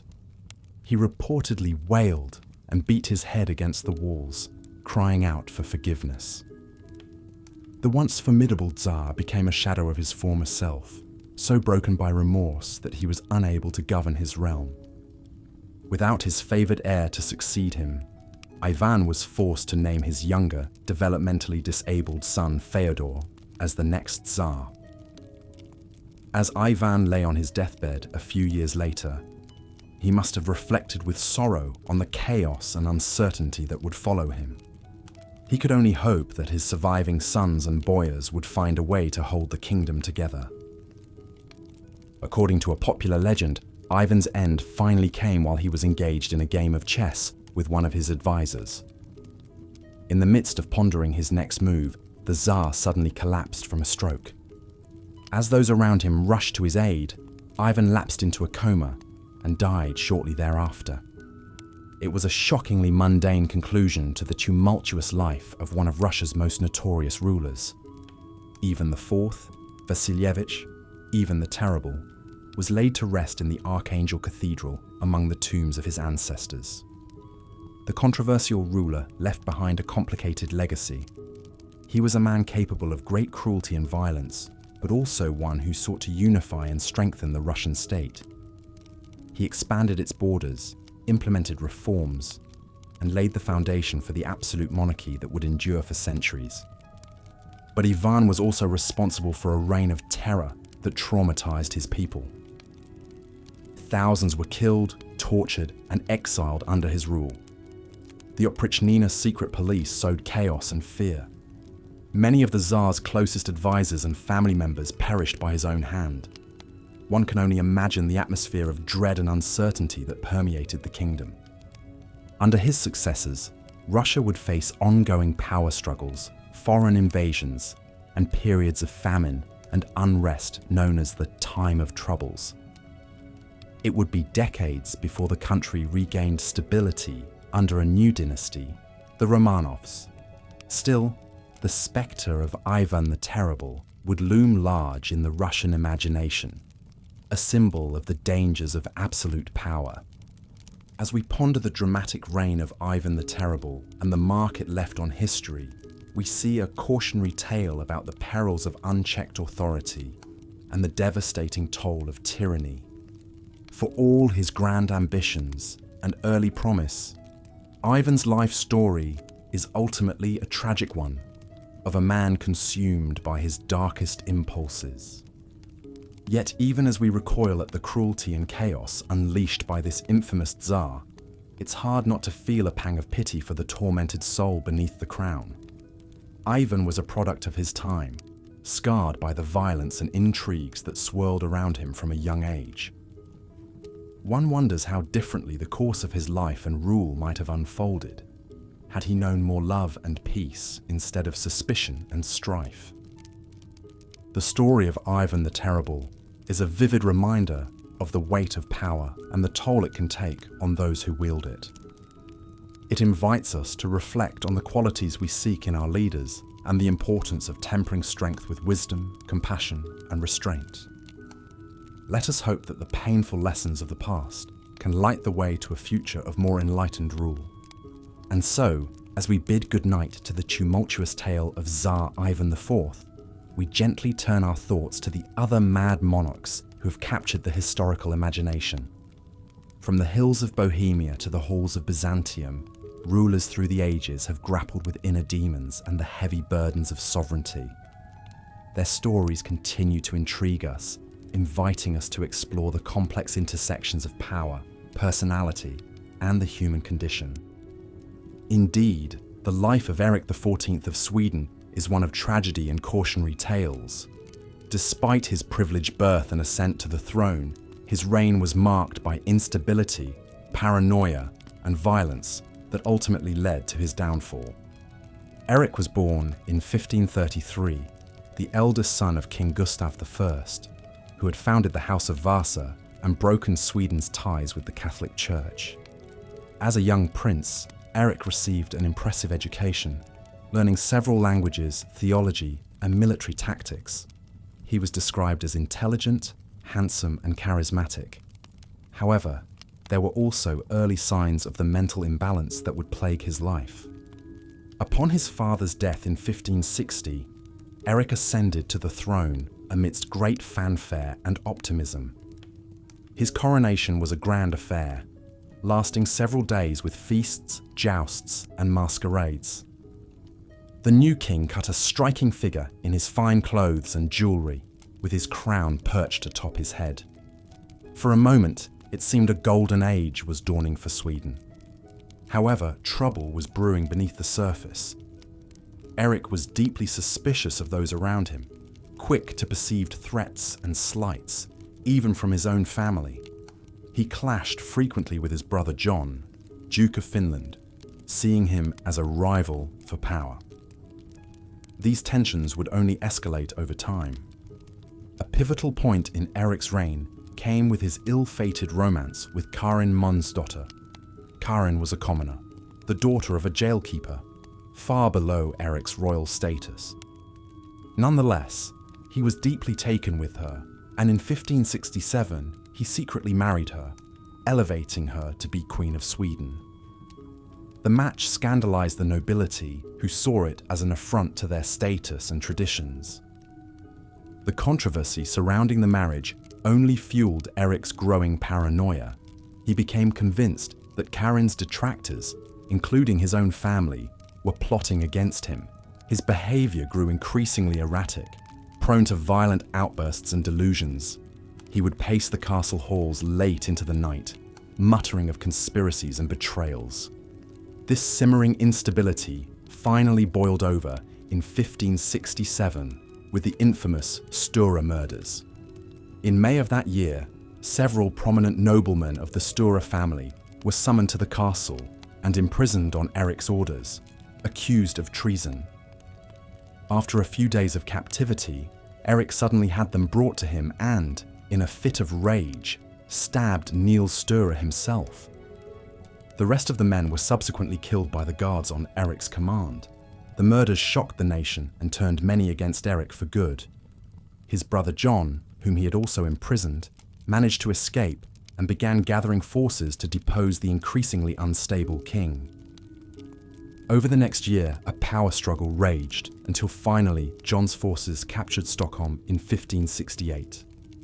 Eric was forced to abdicate and John was crowned king in his place. Eric spent the rest of his life imprisoned, moving between various castles and strongholds. Despite his fall from power, Karin remained loyal to him, voluntarily sharing his imprisonment and providing what comfort she could. It is said Eric took some solace in music during these dark years, playing the lute and writing songs lamenting his fate. As time passed, Eric's mental state continued to deteriorate. He grew increasingly delusional, claiming at times to be a prophet or even God himself. There were periods he would refuse to eat, believing his food was poisoned. His once sharp mind slipped further and further into confusion and despair. Eric died in 1577 at the age of 43, likely from arsenic poisoning, though whether this was suicide, an accident from his experiments with alchemy, or murder on the orders of his brother John remains disputed. Looking back, it is hard not to feel some sympathy for Eric XIV. While his actions were undeniably cruel and his rule catastrophic for Sweden, he also seems to be a tragic figure, undone by mental illness beyond his control. His is a story of wasted potential, of a life unraveled by madness and isolation. In the end, perhaps the kindest thing that can be said of Eric is that he was as much a victim of his demons as those who suffered under his reign. A man who had everything, but in the depths of his mind, had nothing at all. As we move on from the sad tale of Eric XIII, we turn our gaze east, to the vast expanse of Russia and one of its most infamous rulers, Ivan IV Vasilievich, better known to history as Ivan the Terrible. Born in 1530, Ivan was given the title of Grand Prince of Moscow at the mere age of 3, after the death of his father Vasily III. His mother, Elena Glinskaya, initially acted as his regent, but she too died when Ivan was only 8. leaving the young prince at the mercy of Russia's warring nobility in their struggle for power and influence. These boyar elites took little interest in Ivan's care or education, essentially leaving him to fend for himself in the treacherous world of the Kremlin court. It was a cold, lonely childhood for the future Tsar, marked by deprivation, humiliation, and frequent abuse. Ivan would later recount how he and his deaf-mute younger brother Yuri were often left so hungry they had to beg for scraps from the palace staff. This grim upbringing undoubtedly left deep scars on Ivan's psyche. He grew up isolated and mistrustful, with a simmering resentment towards the nobility who had neglected and mistreated him. Even at a young age, there were glimpses of the cruelty to come, like when he was found tormenting small animals for amusement. Despite these dark beginnings, Ivan was a highly intelligent and ambitious youth. He was a voracious reader, devouring religious texts and historical chronicles with equal enthusiasm. He began to see himself as the divinely chosen ruler of Russia, tasked with restoring the prestige and power of the monarchy against the grasping boyars. This conviction became reality in 1547 when, at 16 years old, Ivan was officially crowned as the first Tsar of all Russia in an elaborate ceremony at the Dormition Cathedral. With the tolling bells and rising incense, Russia entered a new age of autocratic rule. Ivan wasted no time in stamping his authority on the state and beginning his life's work of expanding Russia's borders. In the early years of his reign, he enacted a series of popular reforms, revising the law code, convoking the First National Assembly, and reorganizing local government to give more control to the crown. He also led a series of successful military campaigns against the Tatar Khanates to the east and south, annexing vast new territories for Russia. For a time, Ivan was hailed as a hero by the Russian people for his strong leadership and victories against the old enemies of Rus. He cut an impressive figure, standing over 6 feet tall, with a muscular build and piercing eyes that were said to make men tremble. When he spoke, it was with a quick wit and eloquence that could charm or terrify as the mood took him. But all was not well in Ivan's mind and soul. He was prone to bouts of melancholy and paranoia, seeing conspiracies and betrayals all around him. His temper was notoriously mercurial, flashing from joviality to murderous rage in an instant. As the years passed, these darker impulses would come to dominate his reign. A key turning point came in 1560 with the death of Ivan's beloved first wife, Anastasia Romanovna. Ivan was gripped by grief and paranoia, becoming convinced that Anastasia had been poisoned by his enemies amongst the boyars. His suspicion particularly fell on the Romanov family and their allies, setting in motion a vicious cycle of plots, denunciations, and increasingly brutal purges. As the 1560s progressed, Ivan's rule became ever more erratic and oppressive. He unleashed the infamous oprichnina, a state within a state under his direct control, populated by a fanatical military order known as the oprichniki. Dressed all in black and riding black horses, the oprichniki became a symbol of terror, carrying out Ivan's will with torture, public executions, and the looting of his enemies' lands. The most notorious demonstration of their brutality came in the sack of Novgorod in 1570. Suspecting the city of treachery, Ivan ordered a campaign of shocking atrocity against its people. Thousands were tortured and killed, homes and churches burned, and women and children violently assaulted. The once great city was reduced to a smouldering ruin, and its plight served as a stark warning to any who dared defy the Tsar. Yet even as he inflicted such miseries on his own people, Ivan could also be a man of great contradictions. He was a prolific writer, composing religious texts, letters, and even poetry alongside his edicts of terror. He would engage in impassioned theological debates with learned churchmen, positioning himself as a devout defender of the Orthodox faith. Famously, he carried on a long correspondence with Queen Elizabeth I of England, in which the two bantered, argued, and even considered the possibility of marriage to cement an alliance. Nothing ever came of these overtures, but they reveal an Ivan who could be charming, erudite, and statesmanlike when he so chose. Tragically, it was in his own family that Ivan's inner demons found their most devastating expression.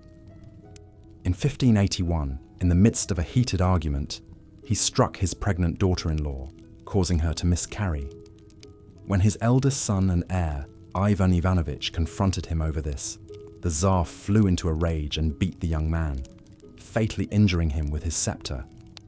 In the aftermath, Ivan was consumed by despair, weeping over his son's corpse and begging for forgiveness. But the damage to his line and legacy was done. His later heirs were all sickly, and the dynasty would die out soon after Ivan, throwing Russia into the chaos of the time of troubles. In his final years, Ivan's health declined precipitously, likely worsened by mercury poisoning from his alchemical experiments. He grew increasingly withdrawn and depressive, spending long hours in prayer and penance for his sins. It is said he would often ring a special bell to call the people to Mass, only to then rail at them for their wickedness when they assembled. Ivan the Terrible died in March 1584, collapsing suddenly while playing a game of chess. The official cause was listed as a stroke, but rumors persisted of poison, either administered by his enemies or taken himself to escape his misery. Whatever the truth, his death marked the end of an era in Russian history. Looking back, Ivan IV remains one of the most complex and controversial figures ever to rule Russia. His centralization of state power and expansionist wars laid the groundwork for the rise of Imperial Russia as a great European power in later centuries. At the same time, his cruel excesses and the Oprichnina terror traumatized Russian society and may have planted the seeds of autocracy that later bore such bitter fruit. In Russian folklore, he has been portrayed as both a great hero and a villainous monster, reflecting the deep ambivalence in the national memory. Was he a strong leader who did what had to be done to protect Russia, or a sadistic madman who plunged his country into suffering? Opinions remain divided to this day. What seems clear is that Ivan's rule cannot be separated from his deeply damaged psyche. The childhood of abuse and insecurity, the loss of his beloved wife, the gnawing paranoia and suspicion, all these twisted and warped his mind, leading him to commit atrocities even as he sought to do great things. In the end, perhaps Ivan the Terrible is best understood as a tragic figure in the Shakespearean mould, a man of great gifts brought low by the very flaws that made him exceptional. His life is a cautionary tale about the dangers of unchecked power mixed with an unstable mind, and the terrible human cost when a leader's inner demons are unleashed on the world. Moving on from the dark depths of Ivan the Terrible's reign, we come now to a selection of other rulers throughout medieval history who earned a reputation for eccentricity, madness, or just plain oddness during their time on the throne. One such figure is Rudolf II, Holy Roman Emperor from 1576 to 1612. Born into the powerful Habsburg dynasty, Rudolf was a man of great intelligence and curiosity, with a deep fascination for the arts and sciences. His court in Prague became a haven for all manner of artists, alchemists, astronomers and philosophers, turning the city into a vibrant cultural capital. However, Rudolf's interests could also veer into the bizarre and occult. He was obsessed with collecting rare and unusual objects, everything from ancient artifacts to strange mechanical devices. His palace, the Hradčin, was stuffed with a bewildering array of curiosities: exotic animals, fossils, astrological instruments, even supposed unicorn horns. Even stranger, were the persistent rumors that Rudolf believed himself to be made of glass. Courtiers whispered of how the emperor moved carefully through his chambers, fearful of shattering his fragile form. Some even claimed he had special padded clothing made to protect his glass body. Whether there was any truth to these stories, or if they were just a metaphor for Rudolf's increasing mental and physical frailty, remains uncertain. What is clear is that as time went on, Rudolf grew ever more reclusive and detached from the business of governing. He would shut himself away for days at a time, refusing to see anyone, lost in his own esoteric pursuits. He became fixated on alchemy, pouring funds into the vain quest to turn base metals into gold and create an elixir of eternal life. This neglect of duty caused Rudolf to lose authority over his lands, and eventually his own family conspired to depose him in favor of his more stable and orthodox brother Matthias. Rudolf stubbornly clung to power in Prague until his death in 1612, but his reign effectively ended in obscurity and irrelevance. Another monarch, whose grasp on reality was tenuous at best, was Justin II, Byzantine emperor from 565 to 578. He inherited the throne from his uncle Justinian I during a difficult time, with the empire straining under the weight of wars, religious turmoil, and an overstretched treasury. Unfortunately, Justin seems to have been singularly ill-equipped to deal with these challenges. He was prone to erratic and irrational behavior almost from the start of his reign. He would make grandiose and unrealistic promises, fly into violent rages at the slightest provocation, and was consumed with paranoid delusions of conspiracies against him.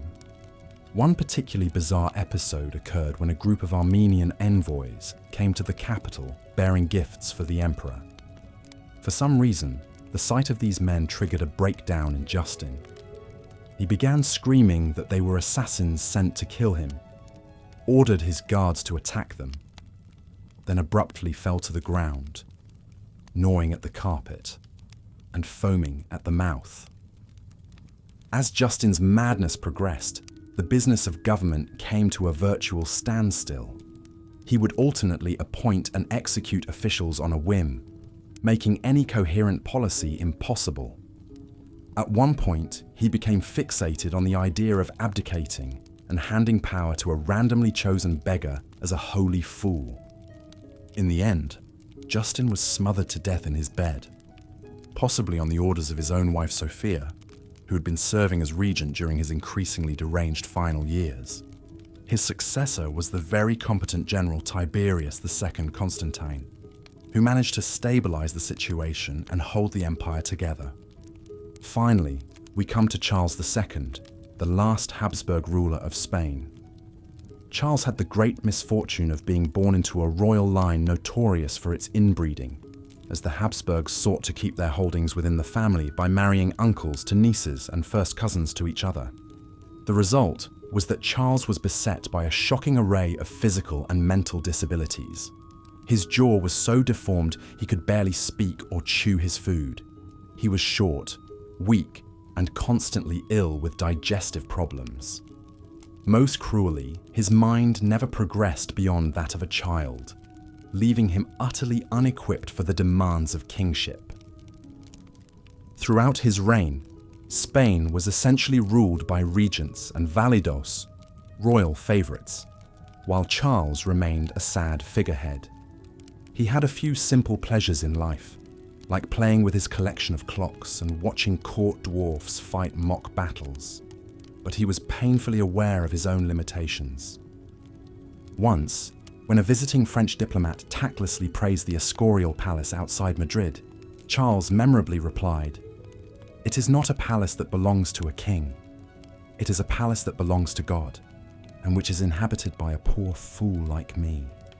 Charles died childless in 1700 at the age of 38, his various infirmities having rendered him infertile.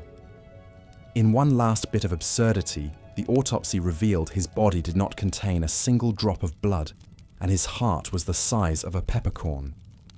His death sparked the huge war of the Spanish succession over the remnants of the once great Spanish Empire in Europe. These are just a few examples of the many rulers through medieval history who, for one reason or another, earned a place in the annals of infamy with their unusual behavior or tragic struggles with their own minds. In some cases, like Charles II, they were the victims of circumstance, born into impossible situations they had no hope of mastering. In others, like Rudolf II, their eccentricities started out as endearing quirks but eventually consumed them, rendering them unfit to rule. What all these cases illustrate is the immense pressure and psychological strain of kingship in the medieval world. These men were often thrust into positions of immense power and responsibility at a young age, with little preparation or support. They faced constant threats from rivals, crushing expectations from their subjects, and the ever-present fear of gods. As we've seen with Charles the Mad and Henry VI, mental illness could have a devastating impact on a king's ability to rule effectively. The fear, paranoia, and irrational behavior that often accompanied these ailments left their kingdoms vulnerable to unrest, invasion, and power struggles. Our journey now takes us to Scandinavia in the 16th century, where we meet Erik XIV of Sweden. The son of Gustav I, Erik had a promising start as a Renaissance king when he took the throne in 1560. He was described as intelligent, well-educated, and a patron of the arts. His coronation was a grand affair, lasting 3 days and nights, filled with feasts, jousts, and masked balls. But even in these early days, there were signs that not all was well with the young king. Erik was prone to fits of melancholy and would often withdraw to his chambers for days at a time. He became increasingly suspicious of those around him, seeing plots and conspiracies in every shadow. Erik's rule was also marred by a tumultuous personal life. Against the wishes of his advisors, he fell in love with Karin Mansdotter, the daughter of a jailkeeper and a commoner far below his social status. Erik secretly married Karin in 1567, much to the shock and outrage of the court. While some saw this as a romantic gesture, defying the rigid hierarchy of the time, others viewed it as further evidence of the king's instability and poor judgment. As the years went on, Erik's paranoia and erratic behavior only intensified. In 1567, gripped by the delusion that several noblemen were plotting to overthrow him, Erik had them imprisoned and executed in what became known as the Sture murders. Among the victims was Niels Svantesson Sture, whose wife Elin was rumoured to be Erik's mistress. Whether Erik ordered their deaths out of jealousy or genuine fear of conspiracy remains a matter of historical debate. What is certain is that the Sture murders marked a turning point in Erik's reign. The once celebrated king was now seen as a dangerous and unpredictable tyrant. His brother John, Duke of Finland, seized the opportunity to rally support against him. In 1568, Erik was dethroned and imprisoned, with John taking the crown as John III of Sweden. For Erik, it was the beginning of a long and tragic epilogue. He would spend the remaining years of his life shuffled between various castles and strongholds, a king without a crown, a prisoner in his own kingdom. At times, his confinement was quite gentle, with access to books, music, and the company of his beloved Karin. But at other times, he endured harsher conditions and even the indignity of being displayed to curious onlookers. Through it all, Karin remained steadfastly by his side, a devoted companion in a world that had largely abandoned him. She bore him several children, though only their daughter Sigrid survived to adulthood. In the end, Erik's story is one of squandered potential and the shadow of mental illness. The bright young man who had taken the throne with such promise ended his days broken and alone, far from the grandeur of his coronation. He died in 1577 at the age of 43, possibly poisoned on the orders of his brother John. It was a sad and ignominious end for a man who had once held such power and promise. But Eric's tale is not the only one of a king undone by the demons of his own mind. As we move eastward to Russia, we encounter an even more brutal and notorious figure, Ivan IV Vasilievich, better known to history as Ivan the Terrible. Ivan's epithet alone suggests the darkness that would come to define his rule, but his early years gave little indication of the monster he would become. Born in 1530, Ivan was just 3 years old when his father died, leaving him in the care of his mother, Elena Glinskaya. But Elena herself died just 5 years later under suspicious circumstances, plunging the young Ivan into a childhood marked by neglect, abuse, and the vicious power struggles of the Russian court.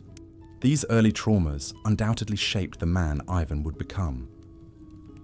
When he took the throne in 1547 at the age of 16, he was already showing signs of the paranoia and cruelty that would characterize his reign.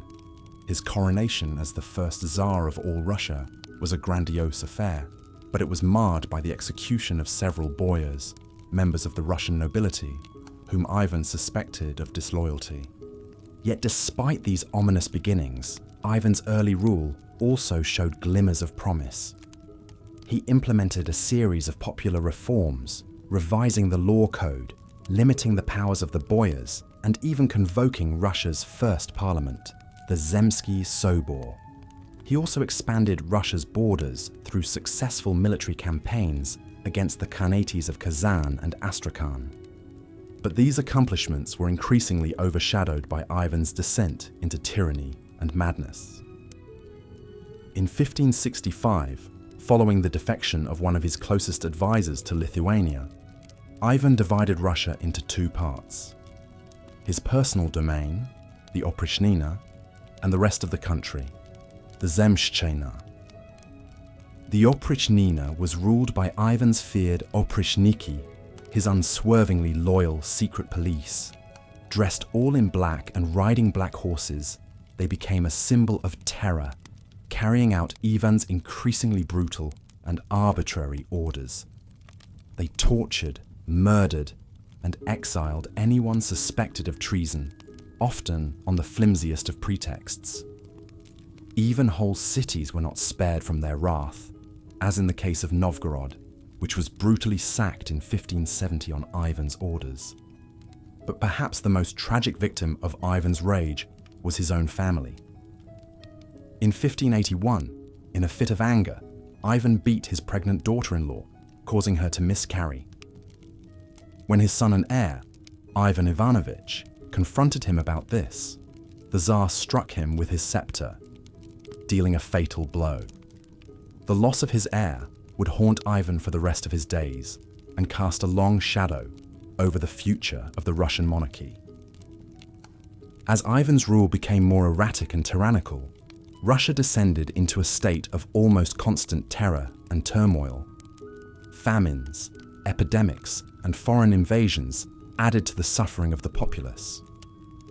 Even the once formidable Oprichniki were not immune, with Ivan turning on them in his final years, executing many on suspicion of disloyalty. Ivan himself died in 1584 while playing a game of chess. Legend has it that he succumbed to a sudden illness, collapsing just as he was about to make a winning move. It was a strangely quiet end for a man whose life had been defined by such noise and fury. Ivan left behind a complicated and bloody legacy. To some, he was a cruel and capricious tyrant, a mad king who terrorized his own people.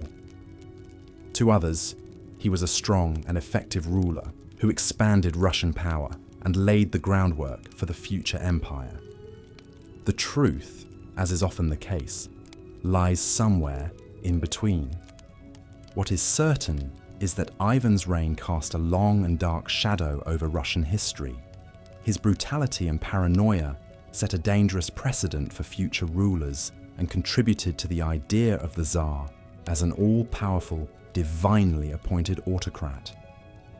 It would be a notion that would shape Russian politics and society for centuries to come. But Ivan was far from the last monarch to be touched by madness. Across Europe, the spectre of mental illness would continue to haunt the halls of power. In Bohemia, there was Rudolf II, the reclusive emperor who thought he was made of glass. In the Byzantine Empire, Justin II's delusions and erratic behavior plunged his realm into chaos. And in Spain, Charles II's inbreeding and disabilities marked the sad decline of the once mighty Habsburg dynasty. Each of these kings had their own unique struggles and stories. Rudolf II, for instance, was a great patron of the arts and sciences, filling his court with alchemists, astronomers, and artists.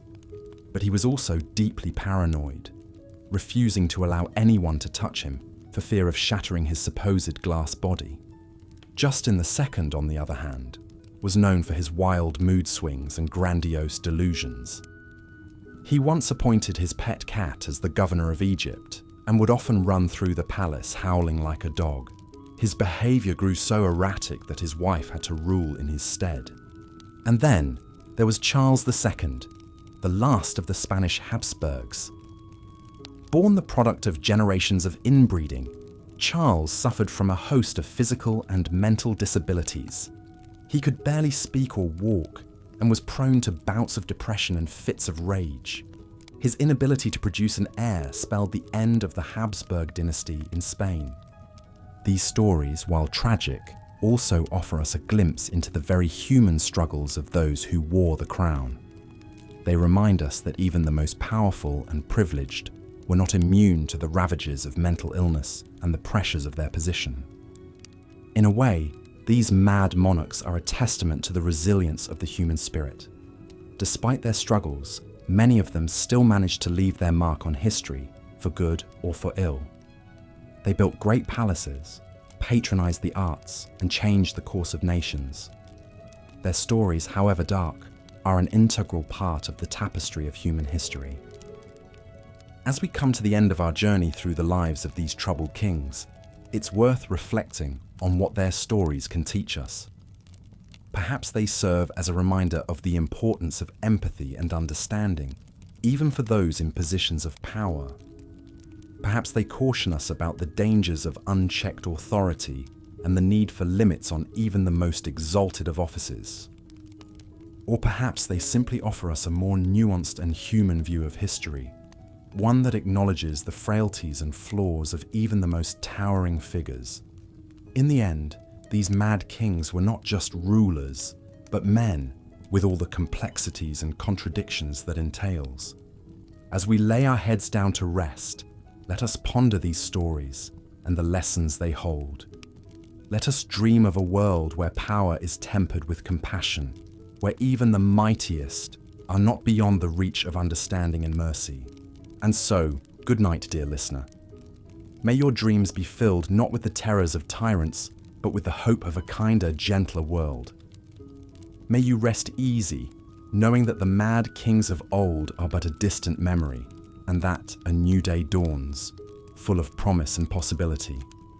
Good night, and sweet dreams. As we explored in our last segment, mental illness could have a profound impact on the reigns of medieval kings, often with tragic consequences for both the monarch and their realm. But madness was not the only trait that could make for a disastrous ruler. Cruelty, pettiness, and plain incompetence also had their place in the rogues gallery of medieval monarchs. One king who combined several of these unfortunate qualities was John, King of England, from 1199 to 1216. The youngest son of Henry II and Eleanor of Aquitaine, John was never expected to inherit the throne. But after the death of his elder brother Richard the Lionheart, John found himself wearing the crown. And from the start, he seemed singularly unfit for the role. John had a talent for making enemies and alienating allies. He was notoriously cruel and petty, once ordering the capture of a particularly bothersome archdeacon and having him pressed to death under weights. He also had a habit of seducing, or some say assaulting, the wives and daughters of his barons, a pastime that won him few friends among the nobility. But it was John's bungling of the war with France that truly earned him infamy. Through a series of military blunders and diplomatic missteps, John managed to lose most of England's territory on the continent, including the ancestral lands of Normandy and Anjou. This was a devastating blow to the prestige and coffers of the English crown. Back home, John's heavy-handed attempts to raise funds and quash opposition only brought more turmoil. He was constantly at odds with his barons and the church. His clumsy attempts to install his own archbishop led Pope Innocent III to place England under a crushing interdict, suspending religious rights across the country. Tensions reached a breaking point in 1215, when a group of rebel barons took up arms against the king. Hopelessly outnumbered, John was forced to sign the Magna Carta, a charter of liberties that placed limits on the power of the crown. Though John almost immediately reneged on the deal, the Magna Carta would become a cornerstone of English law and a symbol of the fight against tyranny. But John's story doesn't end there. Determined to retake his lost lands in France, John launched a new campaign across the Channel. It was there, while pillaging his way through the Loire Valley, that John contracted dysentery. The evil shit, as one contemporary put it, would be the end of him. John died a miserable death, his body racked with fever and his bowels turning to water. It was an ignominious end for a king whose reign had brought England to the brink of ruin. John's failures as a ruler were manifold. He was cruel, reckless, and woefully inept at the art of kingship. Yet in a strange twist of fate, it was his very incompetence that led to the signing of the Magna Carta, a document that would shape the course of English history and inspire the cause of liberty for centuries to come.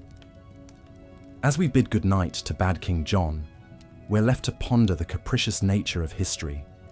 A terrible king, through his own failings, inadvertently planted the seeds of something great.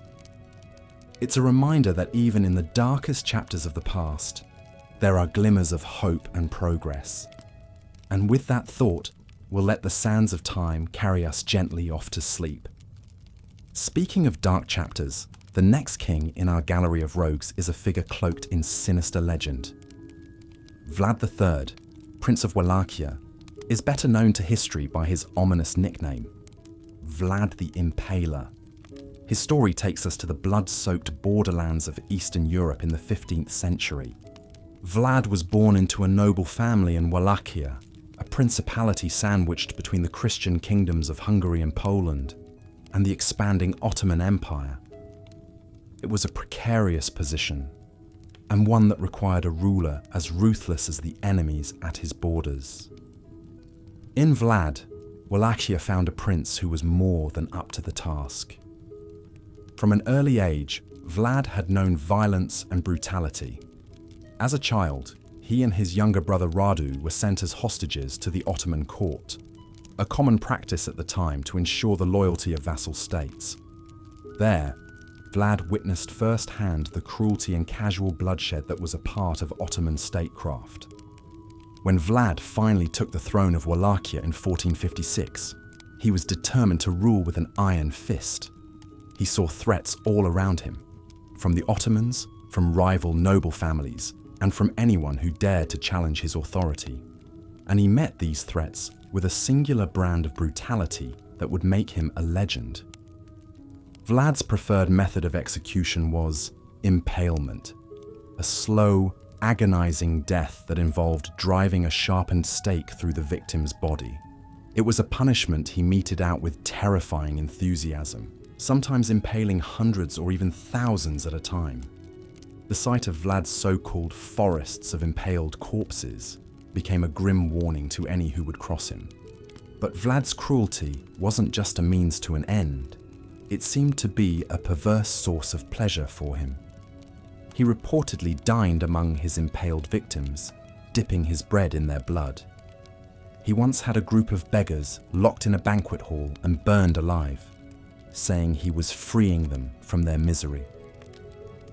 Even by the brutal standards of the time, Vlad's sadism was shocking. Yet for all his cruelty, Vlad was also a shrewd and capable ruler. He was a skilled warrior who won several key victories against the Ottomans, and he worked to strengthen Wallachhia's defenses and centralize his own power. In a region beset by foreign invaders and internal strife, Vlad managed to keep Wallachia independent and secure, albeit at a terrible cost. Vlad's bloody reign finally came to an end in 1476 when he was killed in battle against the Ottomans. His head, so the story goes, was cut off and sent to Constantinople as a trophy. But even in death, Vlad's dark legend only grew. In the centuries that followed, he would become a figure of folklore and fantasy, the inspiration for Bram Stoker's Dracula and countless other tales of horror. As we let the grim saga of Vlad the Impaler fade into the shadows of history, we're left to contemplate the nature of evil and the thin line between cruelty and necessity.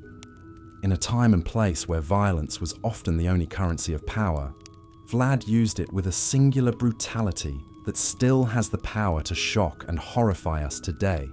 Yet his story also reminds us of the complex web of circumstances that can shape a tyrant, the harsh realities of a dangerous world, the traumas of a violent upbringing, the heavy burdens of rulership. With those sobering thoughts, we'll let the ghosts of the past recede into the mists of time and allow ourselves to drift into a hopefully more peaceful slumber. Good night, and may your dreams be gentler than the bloody nightmares of history. As we've seen, Ivan the Terrible's reign was a tumultuous and tragic chapter in Russian history. His early promise as a strong, reforming ruler gave way to paranoia, cruelty, and tyranny in his later years. The loss of his beloved wife, Anastasia Romanovna, seemed to unbalance Ivan, and he grew increasingly unstable and violent. The story goes that in 1565, Ivan formed the Oprichniki, his own loyal band of secret police, dressed in black and riding black horses. They carried out Ivan's will, terrorizing boyars and peasants alike, confiscating land and wealth for the Tsar. Towns that displeased Ivan, like Novgorod, were sacked mercilessly, the inhabitants tortured and killed in brutal purges. Most tragically of all, in 1581, Ivan's violent temper turned on his own family. The Tsar attacked his pregnant daughter-in-law, causing her to miscarry. When his son and heir, Ivan Ivanovich, confronted him about it, Ivan struck him on the head with his scepter in a fit of rage. The blow proved fatal. The young Tsarevich died a few days later, leaving Ivan shattered with remorse. The Tsar's physical and mental health declined sharply in his later years. He grew increasingly sick, suffering from excruciating pain and uncontrollable rages. Some historians believe he may have been poisoned, perhaps by one of the many enemies he had made. Isolated and paranoid, Ivan continued to lash out, even as his body weakened. According to legend, on March 18, 1584, Ivan was sitting down to a game of chess when he suddenly fell ill. The Tsar slumped over onto the chessboard, scattering the pieces onto the floor. Despite the best efforts of his doctors, he never regained consciousness. Ivan the Terrible, Tsar of all Russia, was dead at the age of 53. Ivan IV left behind a complicated legacy. He had expanded Russia's borders, strengthened the position of the Tsar, and instituted popular reforms in his early years. But his later descent into cruelty and madness cast a long shadow. The trauma of the Oprichnina and the years of terror would scar Russia for generations to come. Moving on to some other notably eccentric rulers, let's take a look at Rudolf II, Holy Roman Emperor from 1576 to 1612. Rudolf was a great patron of the arts and sciences, amassing an enormous collection of curiosities and treasures in his castle in Prague. But Rudolf was also a deeply troubled man. Intensely private and reclusive, he increasingly withdrew from the day-to-day business of ruling, preferring to spend his days among his collections. He suffered from bouts of severe depression and melancholy. and grew fixated on the occult, alchemy, and astrology. Most curiously, Rudolf became convinced that he was made of glass and could shatter at any moment. He took to wearing thick layers of padding under his clothes to protect his delicate glass body. Servants were ordered to whisper in the emperor's presence, lest their voices cause him to break. Rudolf's mental state continued to deteriorate in his later years. He flew into rages, talked to himself, and became increasingly paranoid. His behavior alienated his family and court, allowing his power to ebb away to his more able relatives. When Rudolf died in 1612, he left the empire in a state of crisis and upheaval. Across the continent in the Byzantine Empire, another ruler was grappling with madness in the 6th century AD. Justin II, who ruled from 565 to 578, was by all accounts a promising ruler at first, a skilled diplomat who secured peace with the Persians. But a few years into his reign, Justin's behavior took a bizarre turn. He began acting irrationally, not recognizing old friends and flying into wild rages. He alternately laughed and wept uncontrollably. He even took to barking like a dog during audiences, biting his attendants as they tried to restrain him. As Justin slipped deeper into insanity, the empire fell into disarray. The government ground to a halt, the army went unpaid, and the Avars and Slavs threatened the frontiers. Eventually, Justin's wife Sophia conspired with the ailing emperor's friend Tiberius to push Justin aside, ruling as his regents until his death in 578. Later, in 17th century Spain, the final Habsburg ruler Charles II earned the unflattering moniker the Bewitched. Born in 1661, Charles was the unfortunate product of generations of inbreeding among the Spanish Habsburgs who sought to keep their bloodline pure. As a result, Charles suffered a litany of physical and developmental disabilities. He didn't learn to walk until he was 8, or speak fully until 10. His tongue was so large he struggled to chew and speak. He suffered digestive problems and epileptic fits. Most tellingly, his Habsburg jaw was so pronounced he couldn't fully close his mouth. Charles's disabilities left him unable to rule effectively. He was a puppet for competing court factions, manipulated by those around him. When asked who should succeed him as his health failed, he allegedly replied, "I don't know. I'm only a fool." When Charles II died childless in 1700, he was the last of the Spanish Habsburg line. The question of his succession would spark a major European conflict, the War of the Spanish Succession. His death marked the end of an era for a dynasty plagued by the ill effects of inbreeding. As we've explored these stories of mad monarchs through the ages, a few themes emerge. The immense stress and pressure of ruling, often from a young age, took a toll on the mental health of many kings. In an age before mental illness was well understood, their erratic behavior could have devastating consequences for their realms. Their stories also highlight the importance medieval rulers placed on having a competent male heir. Without a clear line of succession, instability and power struggles often followed, as we saw with Charles the Mad's France or Henry VI England. Looking back with modern eyes, it's hard not to feel some sympathy for these tragic figures, grappling with inner demons in a very public role. While some like Ivan the Terrible use their power to lash out cruelly, others like Justin II and Charles II come across as sad cases, powerless against their afflictions. In the end, perhaps these mad monarchs are a reminder of the very human frailties of even the most powerful rulers. For all their wealth and status, kings were not immune to the same mental and physical illnesses that could strike down any medieval man or woman.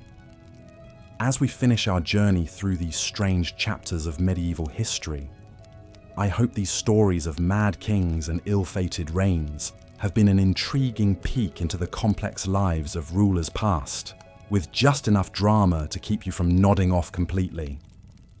And with that, Our tour of eccentric sovereigns and medieval madness has reached its end. If you've enjoyed this bedtime foray into the annals of history, perhaps you'll join me again sometime. Please do like or subscribe if you'd care to hear more quirky tales of bygone days and long-dead kings, or if my droning on has proven a reliably soporific tonic. But for now, as the medieval world fades into the mists of dreams, I bid you good night and wish you a mercifully more peaceful and stable slumber than our poor mad monarchs. Sweet dreams.